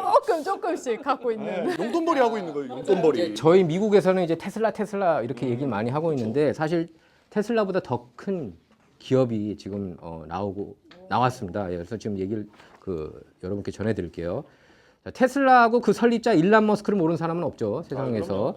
예, 하지만 이제 전기차, 하이브리드 자동차를 전문으로 생산하는 중국 자동차 제조업체가 있습니다. BYD. 그냥 뭐 무시 그 자체네요. 가소롭다는 듯이 일론 머스크 보면 사실 거만한 그런 모습이 좀 있거든요. 이런 CEO들 보면은 뭐 일론 머스크도 그렇고 스티브 잡스도 그렇고 이게 좀 거만함이 항상 좀 있는데 가짜는 회사를 왜 우리 대단한 테슬라하고 비교를 하냐 약간 그 처음부터 비웃잖아요. 맞아. 왜 웃냐고. 이게 불과 12년 전이었는데 12년 전이에요. 지금은 어떤가요? 예, 그래서 BYD를 저렇게 비웃고 있지만 지금은 이제 아마 그 식은땀을 흘리지 않을까 싶어요. 일론 머스크가 네. 저기 식은땀 흘리는 게 나오네요. 테슬라를 제치고 세계 최고의 전기차 브랜드가 됐어요. BYD가. Now is set to overtake Tesla as world's top EV brand. 네, 전 세계 최대 그 전기차 회사로 지금 우뚝 서고 있는 회사고 그것도 미국 회사가 아니고 중국이에요. 중국 기업입니다. 방금 옆에 보셨어요? 누가 그걸 웃었나 이랬어요. 아까. 네. 테슬라 CEO가 웃었잖아요. 아까. 그러니까 누가 웃었나 말이에요. 그래서 여러 경제 매체들이 중국 자동차 제조업체 BYD가 이번 분기 말까지, 그러니까 4분기 말까지 테슬라를 제치고 세계 최대 배터리 전기 자동차 생산업체가 될 것으로 그렇게 전망을 했습니다. 그러니까 4분기 판매 실적 확인만 앞두고 있대요. 근데 지금 이제 전망치에 따르면은 BYD가 이제 드디어 테슬라를 넘어설 거다. 그래서 테슬라 still leads in BEV sales barely. 그러니까 간신히 지금 앞서고 있다고. 지금 저게 근데 2023년이죠. 지금 보면 2021년 2분기에 보시면 잽이 안 돼요. 거의 뭐 5배 차이거든요. 근데 지금 그래프를 보시면 2023년 3분기 보면은 이제 정말 이제 차이가 안 나네요. 다 따라잡혔네요. 거의 다 따라잡힌 거예요. 비아디한테. 지난 5년 동안에 이렇게 괄목할 만한 그런 성장을 했습니다. BYD 주식 사면 괜찮은가요, 황님님? 뭐 주식 왕이세요? 남들이 보면 제가 주식 컨설턴트인 줄 알고. 이미 한 10년 전에 사셨어야 되는 거. 근데 저는 여기서 좀 봤을 때 이게 중국에서 비아디 그룹 하면은 모르는 분들이 없으세요. 중국에서는 네, 중국에서는 중국판 테슬라라고 불리기 때문에 중국판 테슬라라고 불리는데 이 비아디가 그 베이스로 하는 중국을 봤을 때 인구가 못해도 16억 이상이에요. 그렇게 내수 시장이 엄청나게 크단 말입니다. 근데 테슬라는 유럽, 뭐 아시아, 뭐 다 미국 전체까지 통틀어서 저 정도 판매를 하고 있는데 중국 판매량을 제껴 놓고 보면 과연 비아디가 테슬라를 따라올 수 있느냐? 그러니까 내수가 컸다 이거죠. 내수가 컸을 수 있겠죠. 왜냐하면 저거 같은 경우는 종합치기 때문에 어디서 얼마나 판매했는지는 아직 나오지 않았죠. 맞네요. 근데 저는 가격도 한몫을 한 것 같더라고요. 네. 비아디가 저렴해서. 차가 굉장히 저렴한데 저기 화면을 지금 보시면요. 예, 일론 머스크가 이렇게 X죠, 이제 트위터가 아니고 X에 이렇게 글을 올렸습니다. 2011년하고 사뭇 달라요. That was many years ago. 그 영상에 대해서 이제 이렇게 얘기를 합니다. 그거는 몇 년 전, 아주 그 옛날 일이다. Their cars are highly competitive these days. 그들의 라이벌로 인정을 했네요. 인정을 했습니다. 240만 명이나 보셨어요? 예. 그러니까 이게 가격이 정말 대단한 게 그 한국차 중에 혹시 레이 아시죠? 레이. 알죠. 그 차 가격이니까 전기차인데 그러니까 2천만 원 정도로 생각하면 된다고 하더라고요. 아니 근데 저는 굉장히 가격이 중국을 비하하는 건 아니지만 네. 메이드 인 차이나 믿을 수 있으십니까? 아니 근데 사실 저희들이 쓰는 아이폰이나 이것도 다 메이드 인 차이나잖아요. 뭐 여튼 메이드 인 USA 달고 나오는 거거든요. 지금 갖고 계신 게 굉장히 많으실 수 있어요. 메이드 인 차이나가. 애플 같은 경우에는 designed by 아, 그 캘리포니아라고 돼 있나요? 네. 뭐 이렇게 꼭 또 이제 이름 바꿨는데 근데 중국이 어쨌든 지금 그 경제적으로 경제 대국이 됐다는 게 또 한번 느껴지는 대목이에요. 물론 공산 국가긴 하지만 그러니까 이제 그 강성 진보 공산주의 진영에서는 약간 성공 사례로 중국을 이제 사례로 많이 꼽고 있어요. 자 봐라 이 전기차도 테슬라 넘어서지 않았느냐 이런 식으로 이제 우리가 성공 모델이다 이런 식으로 얘기를 하고 근데 저는 메이드 인 차이나 정말 믿지 않는 건 자 우리가 그 중국 전체 시장을 한번 봅시다. 자 중국 대기업 중에 꽤 많은 기업들이 지금 흔들거리거든요. 지금 뭐 중국의 대형 부동산 그룹이죠 헝다그룹. 네 그리고 알리바바 지금 공중분해 일부 직전입니다. 그런데 에버그린 그죠? 네, 에버그린. 네. 그런데 비아디 지금 뭐 전기차기도 하고 그리고 그 니켈이라고 하나요? 그 리튬이라고 하나요? 그 배터리 안에 들어가는 것들은 이제 중국산들이 많기 때문에 지금은 어쩔 수 없지만 과연 이게 연속성이 있느냐, 지속성이 있느냐라고 봤을 땐 헝다 그룹이나 아니면은 알리바바의 전철을 밟을 수도 있다. 그렇죠. 네, They need consistency and quality. 네, 그렇죠. 그리고 지금 테슬라 같은 경우에는 이제 슈퍼차저라고 하잖아요. 이제 충전 천하 통일을 했다고 하죠.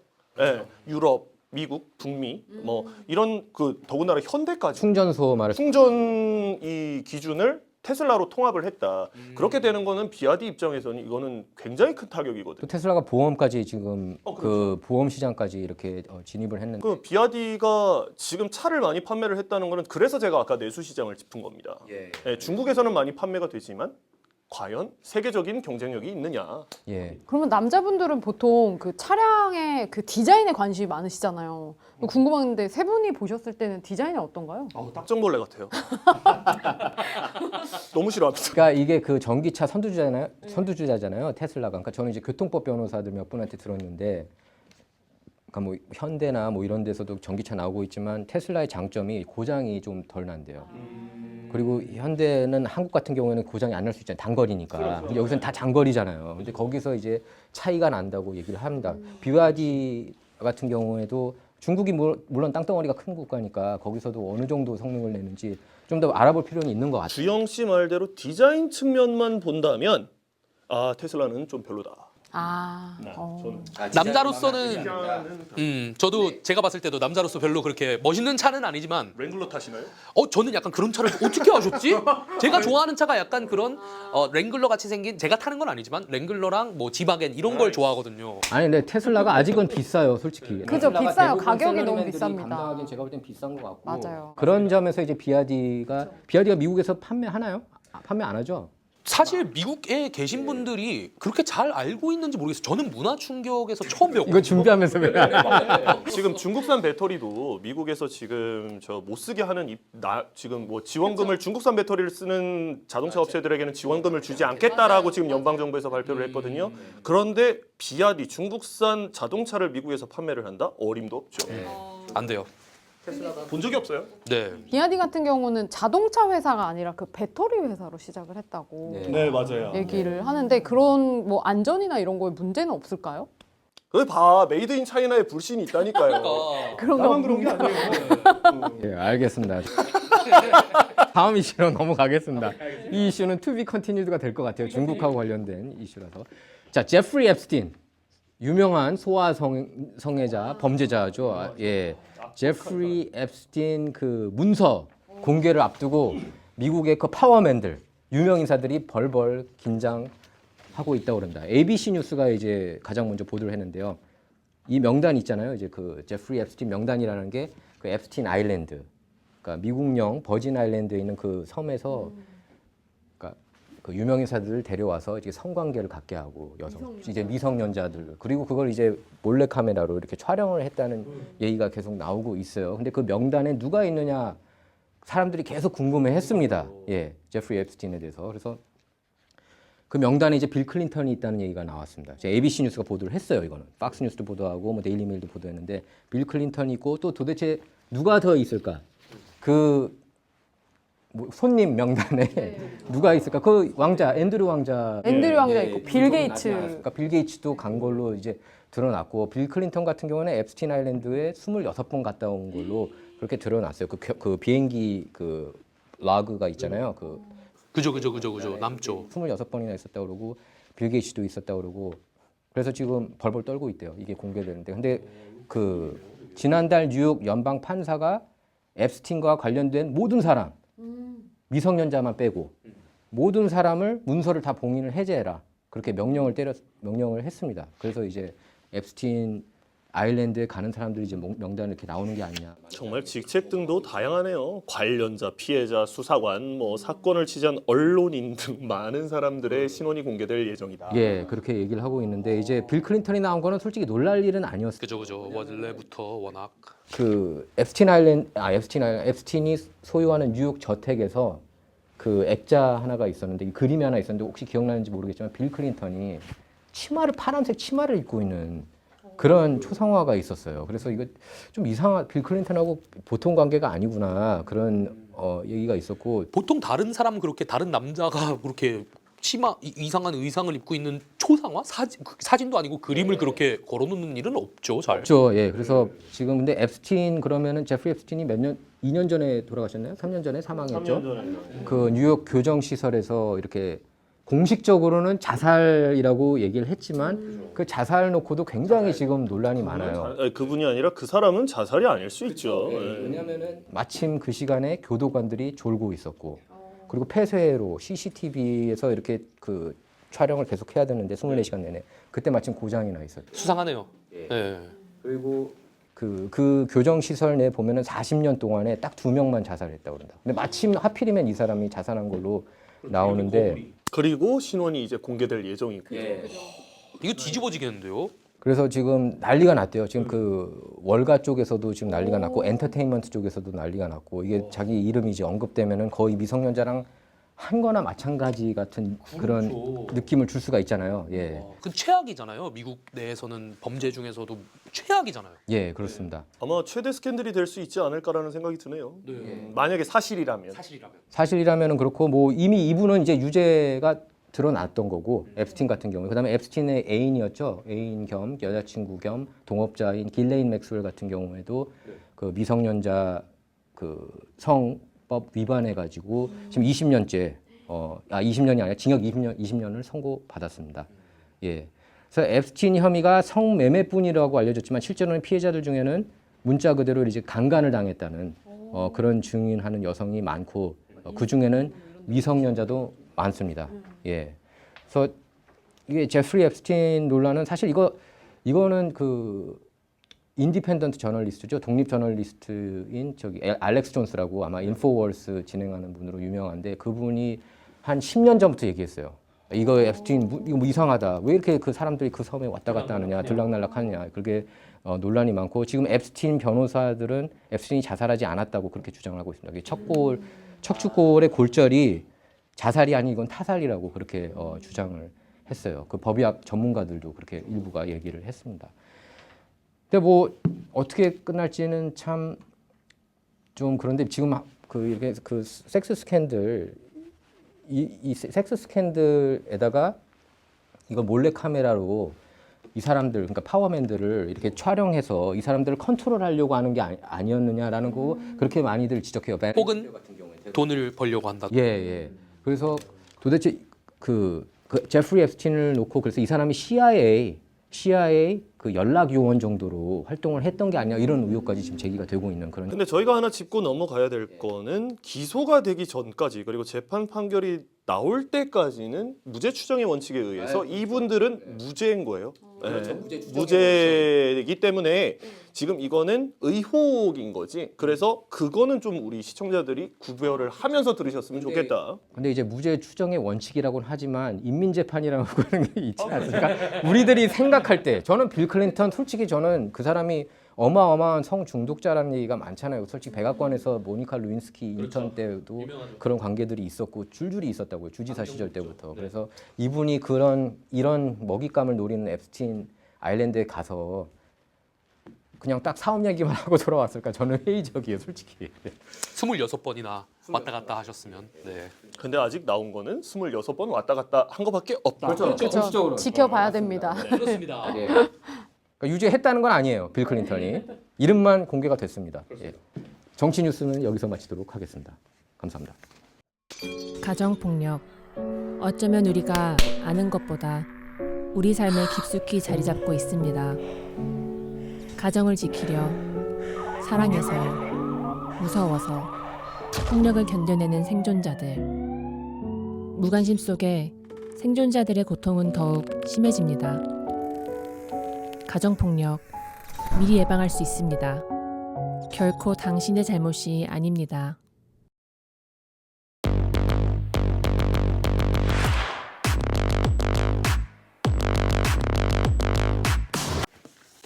드디어 2024년도가 오고 2023년도에게는 뜨거운 안녕을 했는데요. 2023년 한 해 동안 정말 재미있는 일들이 많았어요. 미국에서 인싸가 될 수 있는 인사이드 아메리카. 미국에서 어떤 재미있는 트렌드들이 있었나 집중 탐구하는 시간 가져보겠습니다. 제일 먼저 2023년도를 뜨겁게 달군 단어들이 있었는데요. 그 중에 하나는 일단 제일 먼저 중요한 단어부터 저희 얘기해 볼까요?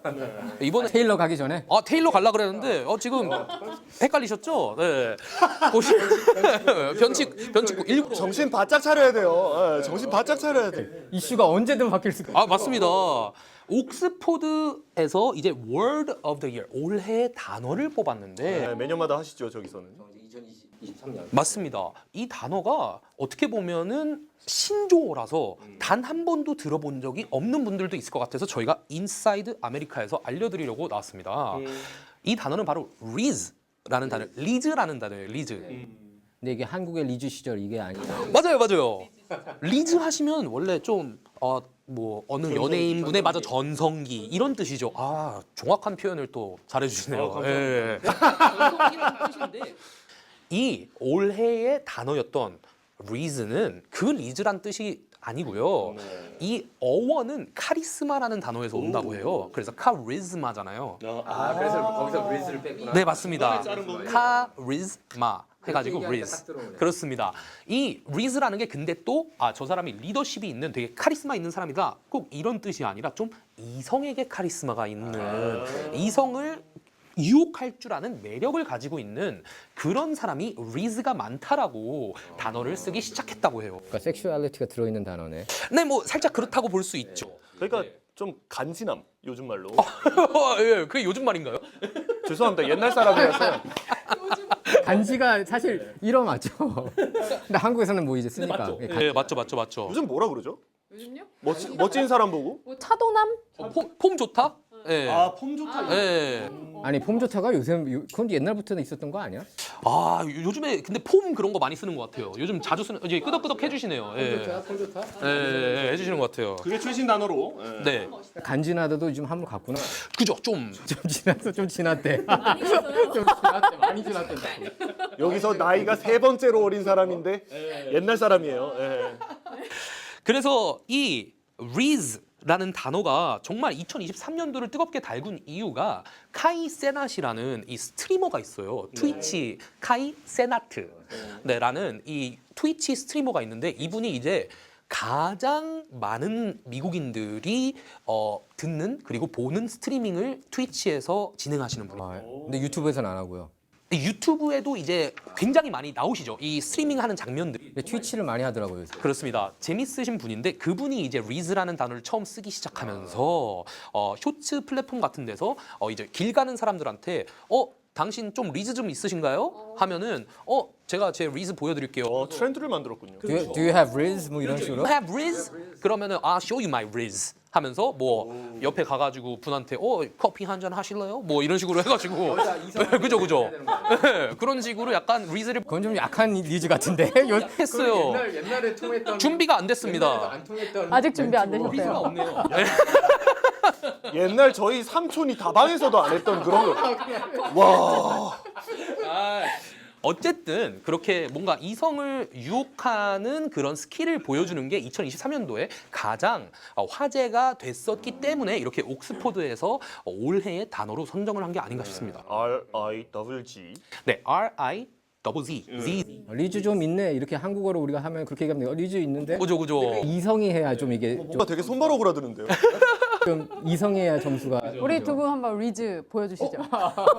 아니 리즈를 보여주려. 저 했거든요? 저 방금 했거든요? 아니 리즈는 내추럴하게 나와야 그게 리즈지. 억지로 인위적으로 하면 그건 리즈가 아니고 인위적인 리즈지.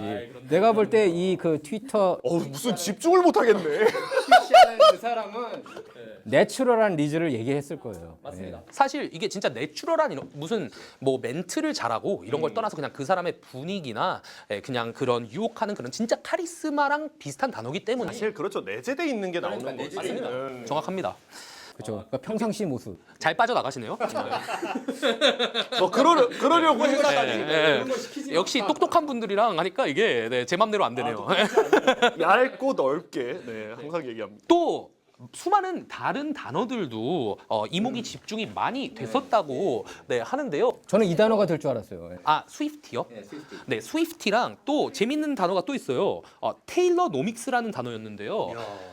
테일러 스위프트님의 인기를 진짜 체감할 수 있는 한 해였다고도 볼 수 있어요. 지금 옥스퍼드 대사전에 이게 들어갔다는 거잖아요, 그죠? 네. 이거 들어갔나요 이미? 옥스포드에서 이제 올린 자료 같은데 이게 뭐 오피셜한 단어가 됐는지는 모르겠지만 근데 일단 테일러 스위프트의 팬들은 지금 이 단어를 굉장히 많이 사용하고 있는 게 예전에 마치 장범준님이 여수 밤바다를 냈을 때 여수가 어마어마하게 핫해졌잖아요.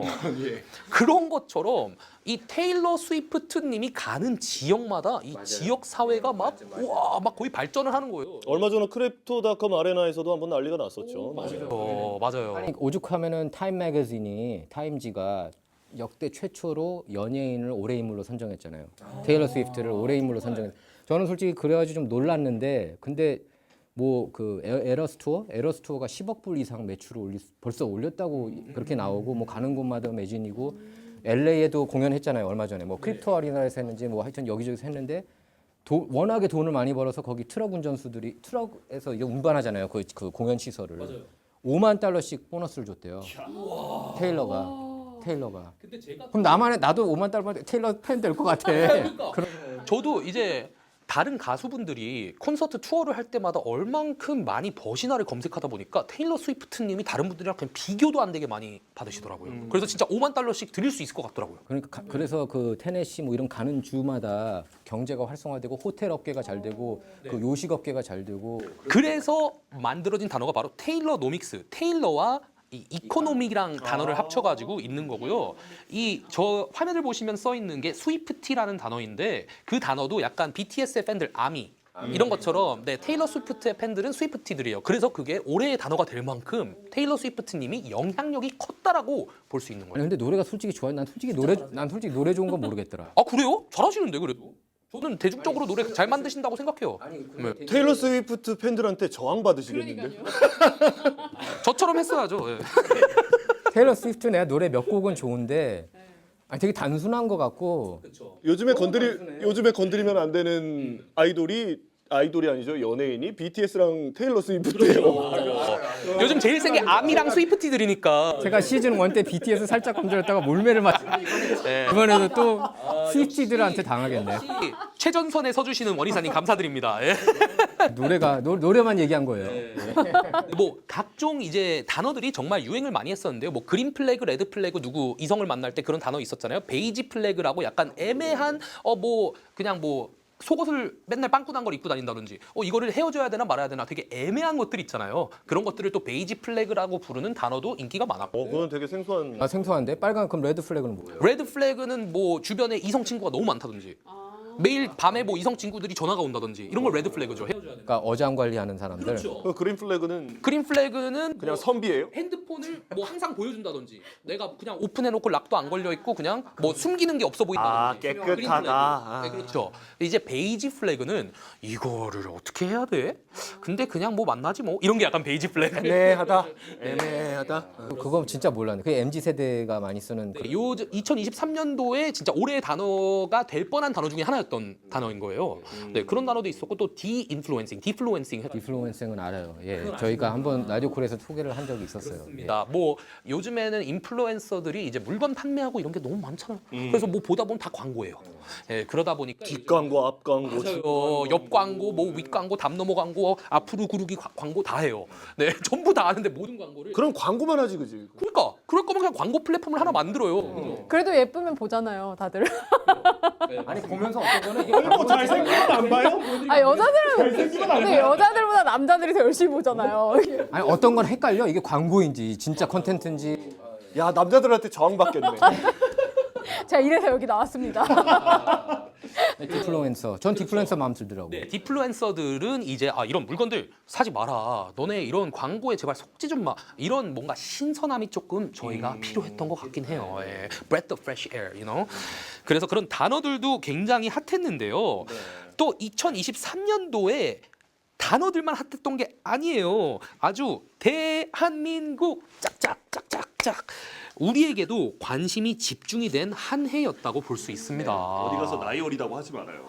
저 어리지 않습니다. 저 월드컵 다 생생히 기억나요. 그날의 공기 냄새까지 기억나요. 네.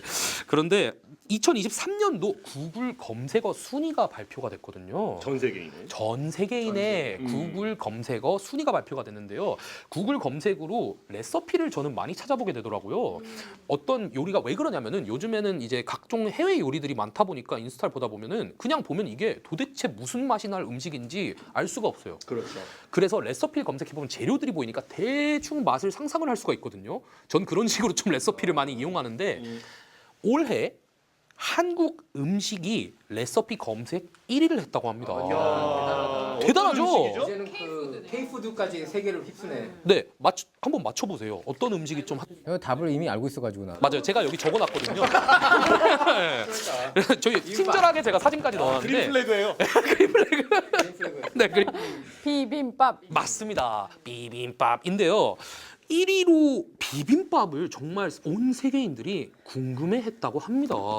이게 근데 여기 NBA LA 레이커스 같은 경우에 유니폼 저지에 비비고가 이렇게 써 있잖아요. 그 비빔밥 그 식품 메이커. 그래서 이게 더 화제가 됐나요? 제가 보기에는 각종 K 드라마 콘텐츠들이나 이번 재작년부터 22년도부터 23년도 뭐 오징어 게임, 더글로리 이것저것 하면서 너무 한국 문화에 대한 관심도가 높아지다 보니까 저희가 뭔가 되게 간단하게 먹는 그런 드라마 보면은 비빔밥 먹는 장면이 되게 클리셰하게도 많이 나오잖아요. 막 뭐 남자랑 뭐 이성이랑 잘 안 되고 나서 와가지고 이렇게 양푼해가지고 막 이렇게 그 안경 끼고 똥머리 하고 머리에 소주 한잔 하면서.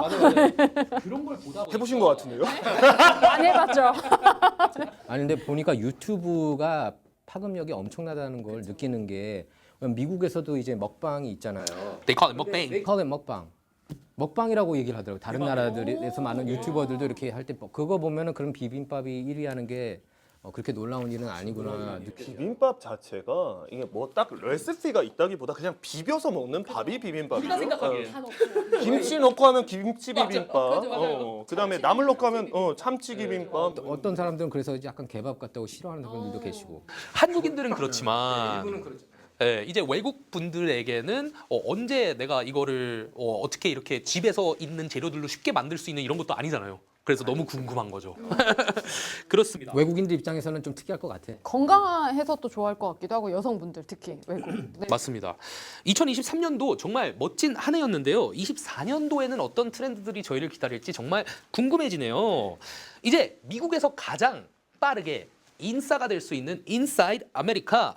이번에 무려 2,800만 뷰스를 자랑하는 영상을 한번 저희가 보고 올 건데요. 이게 너무 재밌어가지고 한번 짚고 넘어가야 할 것 같았습니다. 보고 오시죠. Welcome to Popeyes. How can I help you, sir? Can I get a 3-piece with fries and mashed potatoes and with gravy on the side? Yes, sir. Spicer. Yes, sir. Move here. What do you want? What do you want? Just want a 3-piece with fries. God damn, spice them all. Spicy. Here. 어우. Damn, go on. This is not in my order. It don't matter. Get 보기만 out 해도 of here. CTSD 올 것 같네요. 치킨 TSD. We don't have no more sauce. Shit. Right there though. It's not for you. Get your bitch ass up out of here. I'm not playing. What are you doing? You need to come on. Man, this ain't no five-star restaurant. This is Popeye. Pick it up with your hand. Man, what are you cut. Oh, you 여긴 cut. 파파이스야. Get out of here, 여긴 you cut. 약육 강식의 세계야. Look 동절. Give me 1 sec. Damn, nigga, I said, give me 1 sec. Yeah, that's what I like to hear. You need to take your 아 ass 옆에서 home. 매니저분이 이제 Nigga, pull up to the window, Hey, man. it is. What up? It's all Pull up to the window, man. 이게 진짜 파파이스에서 이제 주문을 하는 익스피리언스 경험에 대해서 이제 살짝 풍자를 한 거죠. 물론 저렇게까지 하면 큰일 나죠. 뭐 저런 컨셉으로 할 수는 있지만 요즘 세상에 근데 저 컨셉으로 누가 가겠어 저렇게 하면. 있어요. 욕쟁이 할머니처럼 미국에 있더라고요. 가면은 막 버거 시키는데 막 욕해요. 빨리 안 시켜 막 이러면서 막 욕해요. 야, 괜찮은 건가요, 미국에서? 그 약간 컨셉으로 재밌게 하는 거라서 제가 무슨 예전에 뭐 보다가 나왔어요. 그런데 이 파파이스가 이 커스터머 서비스가 조금 다른 치킨집에 비해서 떨어진다 이런 얘기를 이제 해가지고 이런 영상이 정말 핫해졌는데요. 여기 댓글을 보시면 되게 재밌어요. I went to a Popeyes once and I tried paying with a 50 and the girl at the counter said there's no such thing as a $50 bill. 50불짜리로 이제 계산을 하려고 그랬더니 파파이스 카운터에 있던 직원분이 미안하지만 이거 가짜 돈이야. 50불짜리는 없거든. 라고 하셨다고. 아니 캐시어를 할 거면 지폐에 대한 기본적인 거는 배워야 되는 거 아닌가요? 아니 근데 파파이스가 이제 흑인 사회에서 인기가 많은 그런 치킨 프랜차이즈죠. 그 얼마 전에는 그 샌드위치 있잖아요. 그 무슨 치킨 샌드위치가 있었는데 너무 인기가 많아서 서로 막 싸우고 아마 그거 저희도 보도한 걸로 기억해요. 이렇게 그 흑인들끼리 막 싸우고 이거 내 거야 하고 이게 없어지니까. 네, 파파이스 이거 가볍게 넘어갈 그게 아니었네요. 이거 진지하네요 파파이스의 사람들이. 그래서 근데 파파이스 많이 가나요? 킬라도? 저 사실 한 번도 안 먹어봤어요. 진짜? 전 한국에서 먹어봤어요. 한국에서는 이런 모습을 이런 광경을 보기가 힘들죠. 힘들죠. 커스터머 서비스가 완전 다르죠 사실. 파파이스는 저기 비스켓이 맛있기로 좀 맞아요, 유명하잖아요. 비스켓. 한국에서. 감자튀김도 맛있어요. 감자튀김. 메인 요리는 하나도 안 나오네요. 사이드만 뭐. 그죠. 근데 이게 약간 인종적으로 간다는 느낌을 저는 이제 받는 게 흑인들이 또 치킨을 좋아한다는 편견이 있잖아요. 맞죠. 이게 또 그렇게 말씀을 하시니까 칙필레이가 또 생각나네요. 칙필레이는 흑인들이 많이 안 가요. 아니잖아요. 근데 칙필레이는 사실 반대로 조금 유명하지 않나요? 너무 친절하시기로. 개신교 신자. 그렇죠. 야, 이게 예능으로 시작해서 다큐로 끝나네요. 그러게요. 저는 예능으로 하려고 그랬는데 어쩌다 보니 이렇게 되네요. 예, 아니 왜냐면 저는 이제 그 작년에 한번 워낙에 인기가 한번 많아가지고 그게 그 치킨 샌드위치가 줄 서고 그래서 한번 가서 먹어봤는데 맛있더라고 솔직히 맛은 있는데 흑인들이었어요 다. 저 혼자 아시안이었고 다 흑인이었어요. 그래서 이게 흑인들이 이렇게 좋아하는 그런 프랜차이즈구나라고. 저거 보시죠. I walked in rich as 파파이, ratchet ass Popeyes. Ratchet ass Popeyes in Las Vegas for one day when I was in high school. This shit is straight facts. The cashier got in a fist fight with a customer in the parking lot because he didn't like how the money was handed over. Whoa, shit was so too wild for me, and I grew up in the damn hood. 라고 해주셨네요. 진짜인가 보네. 진짜 이거 실화인 것 같아요. 이건 실화예요. 자기 경험에서 나온 거죠. 저렇게 어떻게 써? 저렇게 쓸 수가 없어요. 네. 보면 또 영상 퀄리티가 그렇게 좋은 것도 아닌데 2,800만 뷰나 됐다는 걸 보면은 이게 약간 어느 정도 팩트에 근거한 걸 많은 분들이 보자마자 극공을 너무 격공을 해가지고 격하게 공감을 해서 그렇게 많은 분들이 보셨겠죠. 그 밑에도 물 달라 그랬는데 물이 없다 그랬나요? 뭐죠? They were out. 아니 무슨 막 모하비 데저트 가는 길에 무슨 여기 길가에서 장사하시는 것도 아니고 물이 없어 왜? 아니 그리고 저런 데서는 물 달라고 하기도 그런 게 수돗물 줄 것 같아 그냥 틀어놔가지고 이거 마시. 예, 수돗물 달라고 한 건데 그렇게 된. 야, 물을 달라고 했는데 물이 없다 그러는 거예요? 네, 물은 물이라고 하셨네요. 네, 어쨌든 미국에서 인싸가 되는 길이 보통 어려운 일이 아닌 것 같습니다. 저는 파파이스 아직 한 번도 안 가봤는데 앞으로 못 갈 것 같네요. 치킨은 손으로 포장해 주는 정도로 해야 이제 인싸가 되는 거예요. 그죠? 아 인싸 어렵다. 그래서 맛있나 보다. 그 손맛을 먹어. 아 맘스터치 혹시 맘스터치? 맘스터치. 어쨌든 네, 미국에서 인싸가 되는 길은 멀고도 험난하지만 근 5년간 K 모든 것이 세계적으로 인기 열풍이 불면서 대한민국 서울도 세계인들이 이사 가고 싶은 곳 진짜 탑 10에 꼽힐 정도라고 요즘 하는데요. 이 한국에서 살고 있는 영어 선생님들이 화제라고 또 합니다. 한번 자료 한번 보여주실까요? 보겠습니다. 네, Grumpy Aliens in Korea라는 페이지인데요. 한국말로 외국인 등록증이라고 외계인이 써져 있네요. 그러네. 그러니까 이게 에일리언스가 외국인 겸 외계인을 이렇게 빗대서 이렇게 넣은 단어가. 만드신 분들이 어쨌든 센스 있으신 분들인 것 같아서 네, 제가 한번 네, 이제 사진들 한번 밈들을 한번 보여드릴게요. 네, 아. 지금 사진을 보시면은 네, 맨 위에는 이 멋진 진짜 호랑이가 있고 두 번째는 약간 얼굴이 찌그러진 그런 호랑이가 있고 세 번째는 호랑이를 닮은 카스테라 같은 빵이 있어요. 그래서 보면은 머릿속에서 문장을 만들 때는 저렇게 완벽한 호랑이처럼 아름답지만 이제 실제 만나서 얘기할 땐 빵이 돼버리고 카톡에서 얘기할 때도 이제 일그러져 버린다. 이건 근데 외국인들이 한국어 쓸 때 이해가요. 얘기하시는 거죠? 맞아요. 그렇죠. 이 외국인들이 이분이 이제 영어를 하는 외국인 분이신데 이제 한국에서 일을 하시는 거잖아요. 그래서 이 한국어로 대화할 때 막상 이제 머릿속에서는 나 완벽하게 대화하는데 입으로 나오는 거는 마음 같지가 않더라. 이런 말씀이신 거죠. 아, 근데 이거는 사실 해외에 가면은 누구든 공감할 것 같아요. 근데 이거 같은 경우에는 결국엔 그건 거예요. 한마디로 정리를 하면 외국인 노동자들은 거기 현지에서는 다 저렇다. 맞습니다. 네. 사장님 나빠요. 이거. 뭐 그런 거죠. 사장님 나빠요, 뭐 이런 건데. 근데 그분들이 그분 언어로 그렇게 말하시진 않을 거예요. 굉장히 머리가 좋고 말씀 잘하실 거예요. 다 이제 저기 그 빵에서 출발해서 이제 찌그러진 호랑이가 돼서 언젠가는 이제 저렇게 호랑이가 되겠지 하는 거죠. 되겠지 하는 거지 되진 않아요, 잘. 아 맞아요. 근데 이렇게 한국어를 하는 타인종 보면은 대단하다는 생각이 들어요. 야, 진짜 한국어 어려운데. 네. 그리고 저는 또 센스 있어 보이시는 게 이 한국의 약간 상징적인 동물 호랑이를 사용하셨다는 것도 굉장히 문화에 관심도 많아 보이시고 네 센스 있어 보이시네요. 다음도 보겠습니다. Me after a full day of 네 알겠습니다. 진짜 근데 외국 분들이랑 같이 일을 해보면은 저 말씀 진짜 많이 하세요. 이제 근데 그건 뭐 한국 대화 방식이 좀 그렇잖아요. 통화를 하더라도 그냥 네네 네로 모든 게 다 그렇죠. 뭐 예스 예스 처음에 하듯이. 맞습니다. 그러면서 이제 하루 종일 뭔가 일을 시키고 뭐 하다 보면 네 알겠습니다. 네 알겠습니다. 네 하고 다니면서 그 약간 녹초가 된 네. 그 바비 영화 장면 같아요. 예, 이게 바비가 이렇게 그 놀라서 그냥 이렇게 맞네요. 약간 그 지금 모습이 약간 그래 보여요. 그 바닷물에서 나온 물고기 같이 약간 파닥파닥거리고 있는 그런 느낌이네요. 자, 바비가 물고기가 됐네요. 감정이 약간 좀 죽은. 그렇습니다. 다음 사진도 빠르게 보겠습니다. When you overhear someone say 외국인. 외국인이다. 그럼 다 저렇게 치다. 그죠. 이제 그런 경험 있으시지 않아요? 막 어디서 지나가시다가 막 코리안이나 뭐 한국 말이 들린다거나 한국인이다 뭐 이런 말 들리면은 또 살짝 이거 하나 돌아보죠. 예, 예. 그죠. 이해가 가요. 외국인 그러면 자기밖에 없을 때가 많을 테니까. 그죠? 네. 근데 다음 사진도 한번 보겠습니다. 그러면은 이거 재밌다. 이거 재밌다.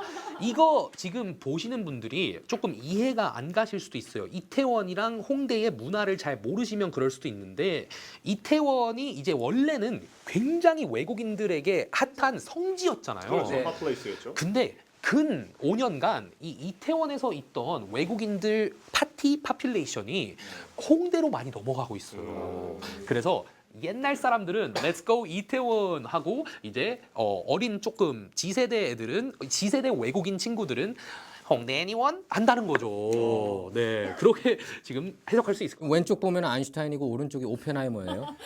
그 가운데가 저기 바비에서 켄이고. 예. 엄청나게 잘 보시네요, 미. 아니 뭐 저기 딱 둘이 얘기하는 장면이 있거든요. 오펜하이머를 제가 봤어요. 그래서 알고 바비도 봤어요, 조금. 그래서 딱 거기 들어가 있네. 네, 그랬군요. 한 번 더 볼까요, 밈? 네. Ruin a first date in 4 words. Do you live alone? 혼자 사세요. 이거 근데 진짜 한국에서 은근히 다 많이 하는 질문이에요. 많이 물어보죠. 여기서는 굉장히 루드한 질문이거든요. 맞아요. 저건 위험한 질문인데. 한국 남자가 이렇게 타인종 여성에게 이렇게 물어본다는 거 아니에요? 지금 저것만 놓고. 약간 한국인들끼리는 혼자 사세요 하면은 약간 뚜뚜루뚜 이런 느낌이라면은 약간 그 외국인들한테 혼자 사세요 하면은 싱싱싱 이런 느낌. 아니 근데 한국에서 제일 먼저 물어보는 질문이 나이가 몇 살이냐고 물어봐요. 그렇죠. 그것도 좀 루드할 수 네, 있죠. 그게 사실은 거의 뭐 대답을 안 하죠, 저 같은 경우. 못 들은 척 그냥 파리가 지나갔나? 네. Do you live alone 저런 단어가 한국에서 쓰일 때는 너 결혼하셨어요예요. 싱글이세요 뭐 이런 거예요. 단순하게. 근데 맞아요. 여기서는 이제 좀 그렇게 들릴 수 있는데 되게 좋게 해석하는 것 같아. 나는 딱 이게 들었을 때 근데 한국 문화에서는 아니 혼자 있냐고 물어보는 게 이제 그냥 혼자 살면은 뭐 우리끼리 썸씽 있을 수도 그래서 제가 말해서 뚜뚜루 그러니까 예전에 어떤 남자분은 이상형이 1위가 바로 혼자 사는 여자. 아 진짜 이상형이 이상형이 혼자 사는 여자. 네, 무조건 혼자 사는 여자. 솔직한 응답이다. 아니 근데 어떤 미친 남자가 혼자 사냐고 물어봐요. 자기 좋아하면 그렇지 않아요? 나이는 이해가 그러니까 사실 나이는 미국에서 물어보면 실례잖아요. 근데 한국에서는 이해가 가는 게 그거에 따라서 이제 존댓말을 하느냐 이게 이제 판단을 하려고 제일 큰 게 존댓말인 것 같아요. 예, 그래서 그거 판단하려고. 그리고 또 뭐 독립했는지도 궁금한 것 같아요. 한국 사람들은 워낙 또 이제 혼자 살고 막 이렇지 않잖아요. 사실 한국인들은 뭐 18살 됐다고 집 나가 이러지 않거든요. 보통 그냥 부모님이랑 계속 살다가 결혼할 때까지 같이 살다가 이런 경우도 많고 예, 그래서 이제 독립을 하였느냐 이런 걸 수도 있고 근데 아까 밈 보낼 때는 처음에 꺼낸 말이 혼자 사냐고 물어본 것 같아. 아 역시 내가 태어난 나라를 떠나서 다른 나라에 산다는 게 보통 쉬운 일이 아닌 것 같습니다. 우리 이 한인타운에 살고 계신 한인분들도 아마 저렇게 딱 시작하시지 않으셨을까? 그럼피 에일리언으로 맞죠? 여기 네 명도 그렇게 시작했을 거예요. 외계인으로 출발하는 거야. 그렇습니다. 네. 아메리카에서 가장 빠르게 인싸가 되는 방법 인사이드 아메리카의 킬로그램이었습니다.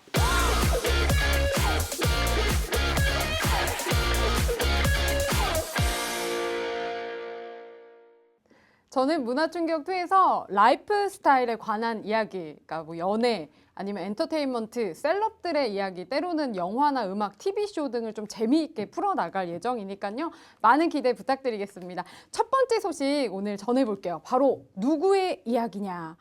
와, 요즘에 여성들의 정말 선망의 대상입니다. 누굴까요? 아 진짜. 네, 모든 걸 다 가진 이 남자. 궁금하시죠? 저는 이 선수 때문에 좀 이상형이 바뀐 것 같아요. 그 정도로 예. 바로 오타니 쇼헤이입니다.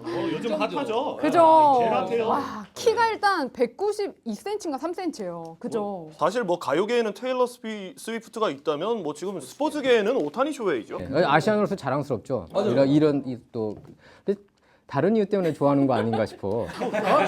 다른 이유 때문에. 야구는 열심히 보시는 거죠? 일단 얘기해볼게요 한번. 일단 몸매가 일단 키가 굉장히 큰데 이게 동양인 몸매라고 하기에는 조금 그렇죠. 192cm예요. 그게 진짜 멋있고요. 저는 돈 때문이라고 생각했는데 아예 농담이었어. 아닙니다. 10억 아니요. 저는 10억 달러. 얼굴이 잘생겼대잖아요. 얼굴이. 얼굴. 얼굴이 잘생겼대. 아니 사실 제가 그 엔젤스 야구를 보러 갔다가 갔었구나. 앞에서 정말 가까이에서 봤거든요. 오타니 쇼헤이를. 너무 멋있는 거예요. 그래서 진짜 멋있다 하면서 그때부터 약간 팬이 됐습니다. 이번에 다저스와 그런데 계약을 하면서 10년 동안 7억 달러의 계약. 그렇죠. 그러니까 한화로 얼마죠 이게? 9,200만. 9,200억 원. 네, 9,200억 원이라고 하는데 오늘은 이 오타니 쇼헤이에 관한 이야기를 해드릴게요. 오타니 쇼헤이가요 한 여성에게 포르쉐를 선물을 한 사건이 있었죠. 지금 화면 보시면요, 그 오타니 쇼헤이가 누구에게 선물했느냐? 자신의 등번호를 양보한 조 켈리의 아내에게 포르쉐를 선물했습니다. 네, 지금 영상을 보시면 방금 이제 배달부가 그렇게 얘기를 하죠. 당신에게 오타니 쇼헤이가 포르쉐를 보냈다. 차를 줬다. 그랬더니 저 이제 조켈리 부인이십니다. 네. 저 부인께서 말도 안 오 마이 된다. 갓! 이러면서 믿을 수 없다는 반응을 보입니다. 이 17번 조켈리가 이제 오타니에게 준 거죠. 이 등번호를. 등번호를. 그렇죠. 네. 이게 왜 이렇게 됐냐? 그러면 조켈리 아내 애슐리 켈리가 소셜 미디어에다 캠페인을 계속해서 오타니가 다저스와 계약을 하도록 공개적으로 로비를 했습니다. 아 정말요. 오타니 영입 캠페인 어떻게 했느냐 좀 재미있게 했어요. 애슐리 켈리가 그 오타니 세븐틴에서 오타니에게 17번을 해시태그를 달고요. 그리고 이 17번 유니폼들의 영상을 다 올리면서 쇼웨이가 가져가도 된다고 이렇게 천연덕스럽게 또 하는 모습을 보이기도 했고요. 좀 재밌죠. 그리고 그녀 부부 아들 이름이 이제 카이라고 읽나요? K라고 그렇죠. 읽나요? 네, 카이인데 쇼카이로 이름을 바꾸겠다라고 제안을 하기도 했습니다. 네, 사실 이게 어떻게 되는 거냐면 오테이크 17이라고 하거든요. 그러니까 오타니에게 17번을 이라는 캠페인이었는데 예, 저도 이제 모닝뉴스 하면서 이걸 한번 짚은 적이 있는데 예, 오테이크 이게 사실은 야, 내 남편이 갖고 있는 거 다 줄게. LA 다저스 와라. 왜냐하면 그 당시만 해도 그 쇼타니 오웨이가 쇼타니 오웨이를 오타니 쇼헤이. 오타니 아 여기서도 이제 한번 나왔네요. 자. 아니 넣어야 돼요. 아까 제 공산당 들어가면 이것도 들어가야 돼요. 쇼타니 오타니 쇼헤이. 오타니 쇼헤이가 무슨 말을 하려고 그랬죠, 제가? 그러니까 쇼헤이 오타니가 더 편한 것 같아 나는. 뭔가 더 자연스럽네요. 예. 쇼헤이 오타니로 하겠습니다. 예, 쇼헤이 오타니를 탐내는 팀들이 되게 많았어요. 그래서 이 조켈리 등번호를 이 오타니 쇼헤이가 쓰고 있었잖아요. 예, 그래서 그 등번호를 갖고 싶어 했는데 다저스가 조켈리한테 그렇게 얘기합니다. 요거 양보 좀 해줄 수 없냐? 라고 했는데 그때 이제 이 조켈리 부인이 캠페인을 올리기 시작한 거죠. 줄게 와라. 주는 게 낫지 않으세요? 사실 주는 게 낫잖아요, 그죠? 상줘야 돼요. 그렇죠. 저도 그렇게 생각합니다. 예, 조켈리가 근데 사실 뭐 이렇게 활약상이 뭐 엄청나게 대단한 그런 투수는 솔직히 좀 아니라서 약간 좀 이렇게 예. 그래서 이제 이렇게 아무튼 아무리 그렇더라도 이 부인분은 대단하신 거죠. 등번호가 사실 굉장히 중요하잖아요. 그렇죠. 이거 함부로 주는 거 아니죠? 그죠. 함부로 주는 것도 아니고 뭐 24번 코비 브라이언트도 명예의 전당에 이렇게 올라갔듯이 17번도 올라가지 않을까. 한번 또 이렇게 포르쉐를 그래서 그 선물해 준 거 포르쉐 아니에요? 받았죠. 왜냐면 저기가? 이제 그 오타니 오타니가? 쇼헤이가 포르쉐 모델이에요. 그래서 이제 포르쉐를 또 선물해 준 것도 있고 제 생각에는 그 오타니 쇼헤이에게 포르쉐는 약간 제가 또 이왕님한테 밥을 사주는 격이 아니었을까요? 갑자기요? 그 정도로 이제 아, 어려운 일은 아니었다. 껌값이었다. 이렇게 껌값이었다. 다 가진 남자. 순간 되게 갑자기 형님한테 갈 때는 그냥 밥 한 끼로 이렇게 포르쉐가 타고 와서 딱 10불짜리 갈비탕인 거예요. 포르쉐 타고 딱 딜리버리 드라이버 와서 근데 너무 격하야. 한 끼는. 오타니 쇼에게는 약간 그런 의미였겠다라고 이제 저는 생각해봤습니다. 조켈리는 등번호를 뺏겼어요, 그죠? 그러면 이제 조켈리는 어떻게 되는 거예요? 조켈리는 그 99번 예전에 그 류현진 선수가 선수가 썼던 썼죠. 그 번호 하면서 이제 그 와이프 애슐리 켈리가 켈리 99 이렇게 해서 또 새 등번호를 영상에 올리면서 홍보를 또 많이 했다는 이야기도 있습니다. 굉장한 와이프네요. 예. 근데 어쨌든 와이프로서 기분이 좋았을 것 같아요. 그런 포르쉐를 선물. 그럼요. 인스타를 열심히 해야겠다는 생각도 듭니다. 다저스 명예의 전당에 헌액돼야 되는 거 아닌가요? 이 정도면 오타니를 데리고 왔는데 10년 동안이나. 예. 그래서 결국 애슐리 켈리는 와, 이 포르쉐 받으면서 내 인생의 최고의 순간이다 하면서 좋아했다고 합니다. 남편이 좀 섭할 것 같은데 그 얘기 들으면. 아 근데 그렇지 않을 것 같아요. 네, 좋아하실 것 아니 근데 같아요. 조켈리도 그 이후에 이 밈이 올라오고 나서 그 이후에 인터뷰를 했어요. 나는 내 등번호에 대해 주는 거에 대해서 찬성을 적극적으로 했다. 그리고 오타니 쇼헤이가 옴으로 해서 나는 너무 기쁘다. 그리고 나는 내 자리에서 열심히 하겠다. 그리고 우리 와이프에게 감사하다. 이렇게 기자회견을 했기 때문에 예. 뭐 기분 나쁘지는 않지 않을까요? 너무 좋아요. 너무 훈훈한 이야기네요. 어쨌든 뭐 오타니가 스포츠 업계 통틀어서 최대 그 거액 계약을 이뤘잖아요. 모든 스포츠 통틀어서. 뭐 이건 장기 계약이기도 하고요. 근데도 뭐 제가 오타니가 뭐 돈이 많다 아까 얘기하셨는데도 이거 얼굴이 잘생겼다 이런 것도 있는데 가장 중요한 건 또 오타니 쇼헤이가 그렇게 성품이 좋다고 합니다. 그렇다고 하더라고요. 굉장히 바르고 뭐 항상 이렇게 경기장에서 쓰레기도 막 주울 정도로 그런 모습도 있었어요? 네, 굉장히 성품이 좋다고 하는데 그 오타니 쇼헤이가 한 말 중에 사람한테는 운이라는 게 있다고 하잖아요. 네. 그 럭이 있는데 그 럭은 항상 본인이 평소에 어떻게 행동하는지에 따라서 그 운이 온다. 참된 말이시네요. 네, 그런 얘기를 해서 너무 하는 거예요. 멋있다는 생각이 들었습니다. 제가 볼 때는 이 부모 교육을 굉장히 잘한 것 같아요. 별로 이렇게 혼내질 않았대요. 예, 거의 칭찬 화법. 그러니까 고래도 칭찬하면 춤춘다고 하잖아요. 예.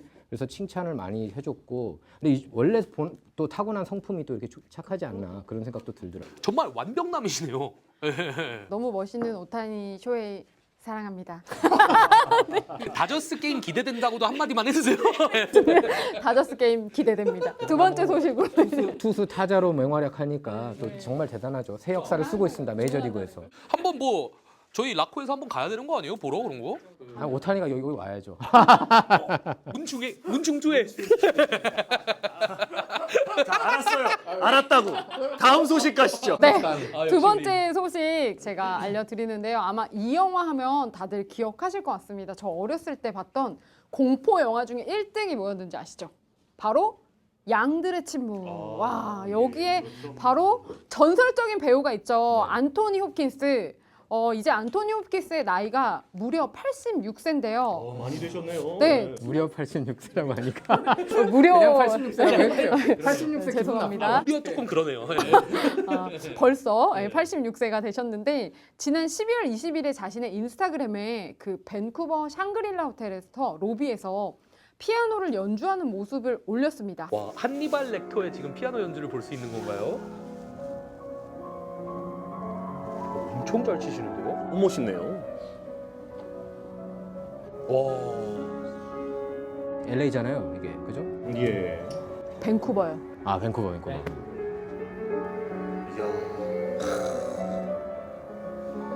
또 한 시대를 거의 대표했던 영화라고도 할 수 있잖아요. 그렇죠. 풍미했죠. 아, 많이 늙으셨네요, 근데. 아니, 안타까워서 그래요. 그러면 저 양들의 침묵 찍었을 때는 젊었을 때였네. 상대적으로 지금부터 거의 한 40년, 30년 뭐 가까이 됐죠. 30년 전이니까 50대였을 때예요. 91년도에 나왔잖아요. 그죠, 맞죠. 음악을 이렇게 또 듣다 보니까 역시 음악은 우리의 마음을 이렇게 녹여주는 그런 마법 같다라는 생각이 듭니다. 근데 또 하나는 저 양들의 침묵의 이미지가 너무 강해서 야, 근데 그분이 저 피아노를 치니까 섬뜩하기도 하네요. 그때 소름 끼쳤죠. 그때 그 해니벌 렉터 역을 맡았죠. 예. 지금 안토니 홉킨스가 그 샹그릴라 호텔 밴쿠버에서 이렇게 연주하는 내용을 썼습니다. 인스타그램에. 근데 진짜 저 내용 그 인스타그램에 다른 분들이 밑에 댓글을 막 단 것들이 나오는데 뭐 퍼펙트, 마법 같다, 뭐 매직, 뷰티풀 같은 댓글들이 굉장히 많이 담겨 있었어요. 그래서 와, 너무 저도 음악이 굉장히 좋지 않았습니까? 지금 들었을 때? 저 아침에 이거 내내 틀었어요, 사실. 루프로 걸어놨어. 약간 또 분위기가 또 한니발 렉터이시기도 하잖아요. 저희 마음속에서. 근데 그 막 피아노 치면서 하는 게 약간 뭐 그런 공포스러운 분위기도 있으면서 멋있으면서 고풍스러우면서 약간 그렇지 근데 않나요? 저는 이것 때문에 앤소니 홉킨스 이분의 그 근황을 이제 처음 봤는데 굉장히 덩치도 커지셨고 나이도 많이 드셨고 좀 서글프다는 생각을 좀 곳곳에서 디스가 들려요, 황님의. 아니 저 너무 좋아하는 배우라서 너무 저희의 사실 아무도 얼굴 모르는 사람 없잖아요. 예, 그래서 또 그렇게 생각을 하셨을 수도 있을 것 같아요. 그 댓글에 뭐 그런 글들도 있고 그 밑에 또 댓글을 제가 살펴봤더니 또 있었던 글들이 안토니 홉킨스는 원래 연기자지만 그 이전에 음악가이기도 했고 작곡가이기도 했다. 그런 이야기가 많더라고요. 그러니까 어린 시절에 굉장히 감수성이 풍부했고 또 피아노, 그림 그리는 것에 굉장히 또 실력이 뛰어났었다고 합니다. 네, 어렸을 때 학교에 다닐 때 난독증이 좀 있었대요. 야, 글을 못 읽었군요. 예. 학교 생활이 굉장히 힘들었고 왕따도 많이 당했는데 그 외에 또 밖에서는 굉장히 미술, 예술, 또 음악에 조예가 깊어서 그런 또 문학적인 활동들을 많이 했더라고요. 예. 예술 쪽에 이렇게 특화되신 분들이 좀 저희가 일반적으로 생각하는 문과나 이과 쪽에는 좀 약하신 분들이 계시더라고요. 그래서 이제 뭐 YMC에서 연기 수업을 시작하다가 카디프에 있는 칼리지 오브 뮤직 앤 드라마에 등록을 했는데 이 카디프 대학에서 장학금을 받고 들어갔을 때 사실 이분이 연기가 아니라 이 음악 때문에 장학금을 받고 들어갔다고 처음에. 합니다. 아니, 근데 이해가 가는 게 이렇게 대사를 못 외웠을 거 아닙니까? 못 읽으니까 그러네요. 이렇게 녹음하거나 그래서 아마 음악 쪽으로 처음에 파고들지 않았을까 싶은데. 난독증이 있으면 진짜 배우로서는 치명적이긴 하네요.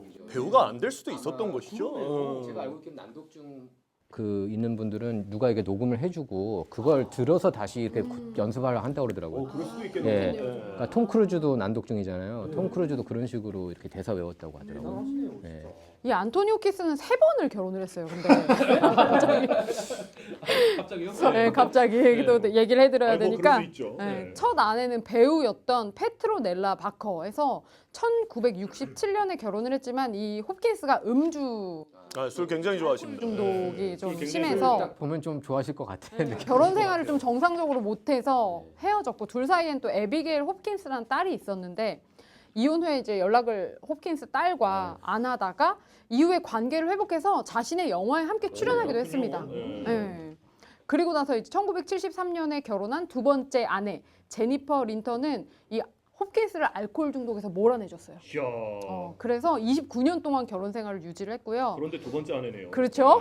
더 나왔어요. 네, 2002년에 이혼을 했고 이혼 전에 또 이 홉킨스는 13세 연하 모델 조이스 인걸스와 연문을 뿌리기도 했지만 정작 홉킨스를 사로잡은 사람은 스텔라 에로야브라고 해서 그 콜롬비아 출신의 앤틱 딜러이자 큐레이터. 그러니까 아무래도 좀 그림에 대한 또 열망이 살아났겠죠. 네, 홉킨스가.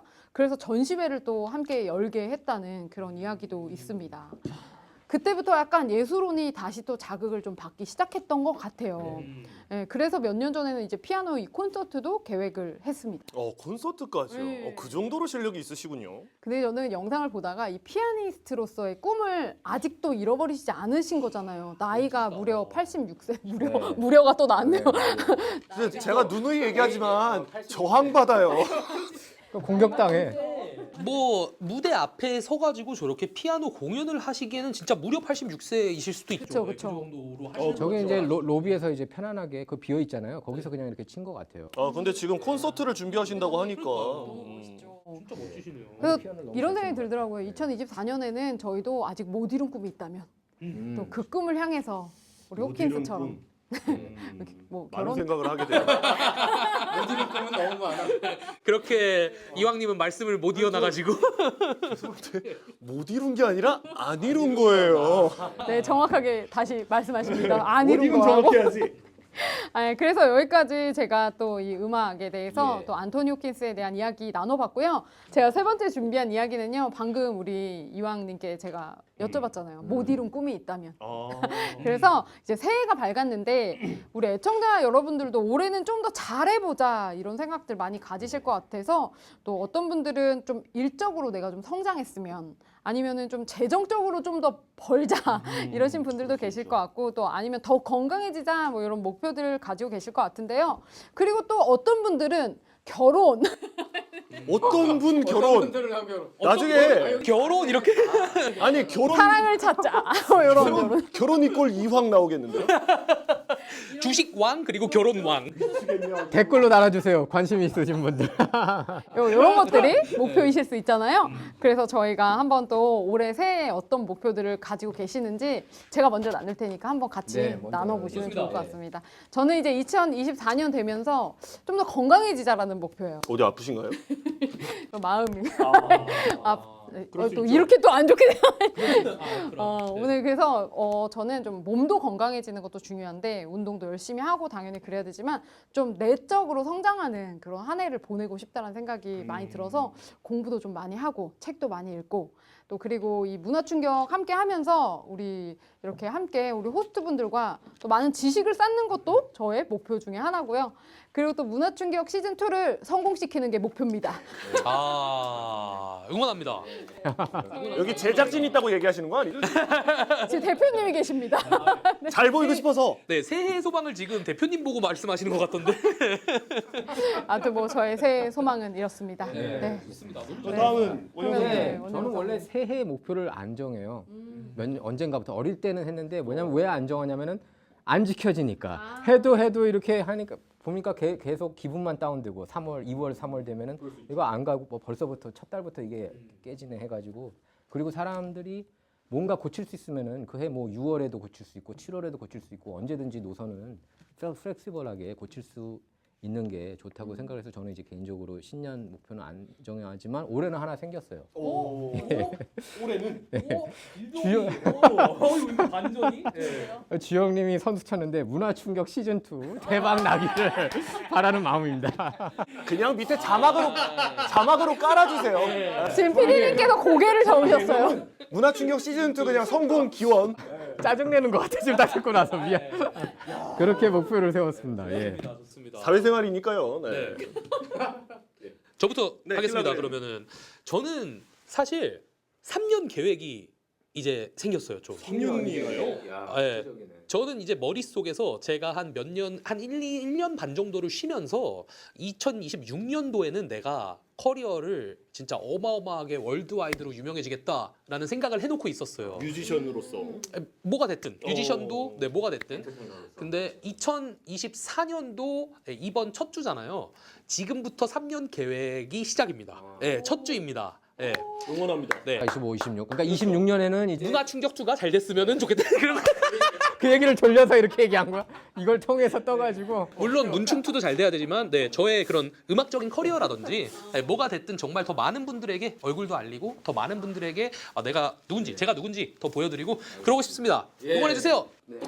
그냥 그냥 지정 대사였어요. 문화충격 2 성공 기원 제 신년 목표예요. 그런데 이거 안 하려 그랬는데 이제 안 하면 안 될 것 같은 느낌이. 아 정말로, 정말로. 뭐 문화충격 2 저희가 이제 4명이서 새해 첫 방송으로 저희가 야심차게 시작을 했지 않았습니까? 그래서 당연히 성공을 했으면 좋겠고 또 이거를 저희 4명만 준비하는 게 아니죠. 저 카메라 뒤에 계신 분들도 얼마나 밤새가면서 지금 준비를 하고 계시는데 너무 많은 분들이 함께 해주시죠. 지금. 그래서 우리는 이 방송이 우리끼리도 성공을 했으면 좋겠지만 정말 많은 분들이 이 문화충격 2를 통해서 많이 얻어가셨으면 좋겠고 또 같이 공감해 주셨으면 좋겠고 또 이런 문화충격 2가 많이 활성화됐으면 좋겠다라는 마음가짐을 갖고 있고 그 개인적으로는 제가 참 2023년은 쉽지 않은 한 해였거든요. 정말 와, 내 인생에 이렇게 힘든 해가 있었나. 사실 미국의 자리를 잡고 나서 개인적으로는 이게 제가 잘났다는 것이 아니라 승승장구를 해왔다라고 생각을 하는 사람이었는데 이제 한 방에 무너진 해가 2023년이었다라고 생각을 해요. 그 제가 평소에 회사에서 막 목소리 크고 웃고 다니긴 하지만 심적으로는 정말 아무것도 없는 MT였다. 네, 그래서 뭐 제 개인적으로는 종교 생활도 열심히 했고 이겨내려고 했던 한 해였는데 2024년에는 정말 웃는 일만 가득했으면 좋겠다. 그게 다예요. 좋습니다. 너무 좋습니다. 그래서 방금 뭐 말씀은 하셨지만 뭐 저희 원영석님, 안주영님, 킬라그램님, 저까지 그리고 지금 이 문화충격 2를 보시는 시청자 여러분까지 모두들 신년에 계획하셨던 거는 이루어졌으면 좋겠다라고 신년 초에 우리 저희 박수 한번 하고 가실까요? 자, 올해 새해 첫 방송 문화충격 시즌 2 함께 하셨는데 저희 원영석님 어떠셨어요? 너무 좋았고 이렇게 그 4명에서 케미가 좋고 아주 기대가 됩니다. 제가 기대가 돼요. 시청자 여러분만큼이나. 예. 그 킬라그램님은 좀 어떠셨어요? 저는 사실 문화충격 2를 제가 진행자 중에 한 명으로 들어온다 그래서 정말 부담이 많았었는데 물론 아직도 부담이 없는 건 아니지만 무조건 제가 이번 연도에 인싸가 되는 방법을 인사이드 아메리카에서 알려드릴 테니 한 편도 놓치지 마시고 함께 해주세요. 방금 보셨죠? 이렇게 꾸깃하시는 거. 의지가 보였어요. 오. 자, 우리 문화충격 시즌 2의 홍일점이죠. 우리 안주영님. 저는 너무너무 즐거운 시간이었고요. 제가 즐거운 만큼 우리 애청자 여러분들도 즐거운 시간이었기를 바랍니다. 매주 금요일 7시 놓치지 마세요. 뭐 7시뿐만 아니라 유튜브에 항상 남아 있다는 거. 네. 자, 오늘 우리는 다양한 이야기와 이 시각을 나누면서 서로를 더 깊게 이해할 수 있는 시간을 가졌습니다.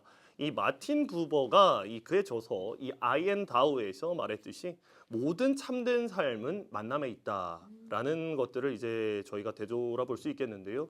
이 만남을 통해서 우리는 이 서로를 단순한 그것이 아닌 너로 바라보면서 우리 사이의 깊은 연결을 경험하고 있습니다. 이 그것이 바로 우리가 문화충격 시즌2에서 추구하는 바고요.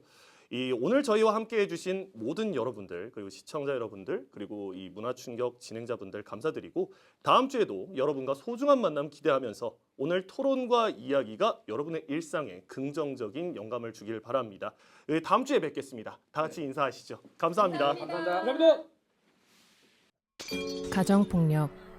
어쩌면 우리가 아는 것보다 우리 삶에 깊숙이 자리 잡고 있습니다.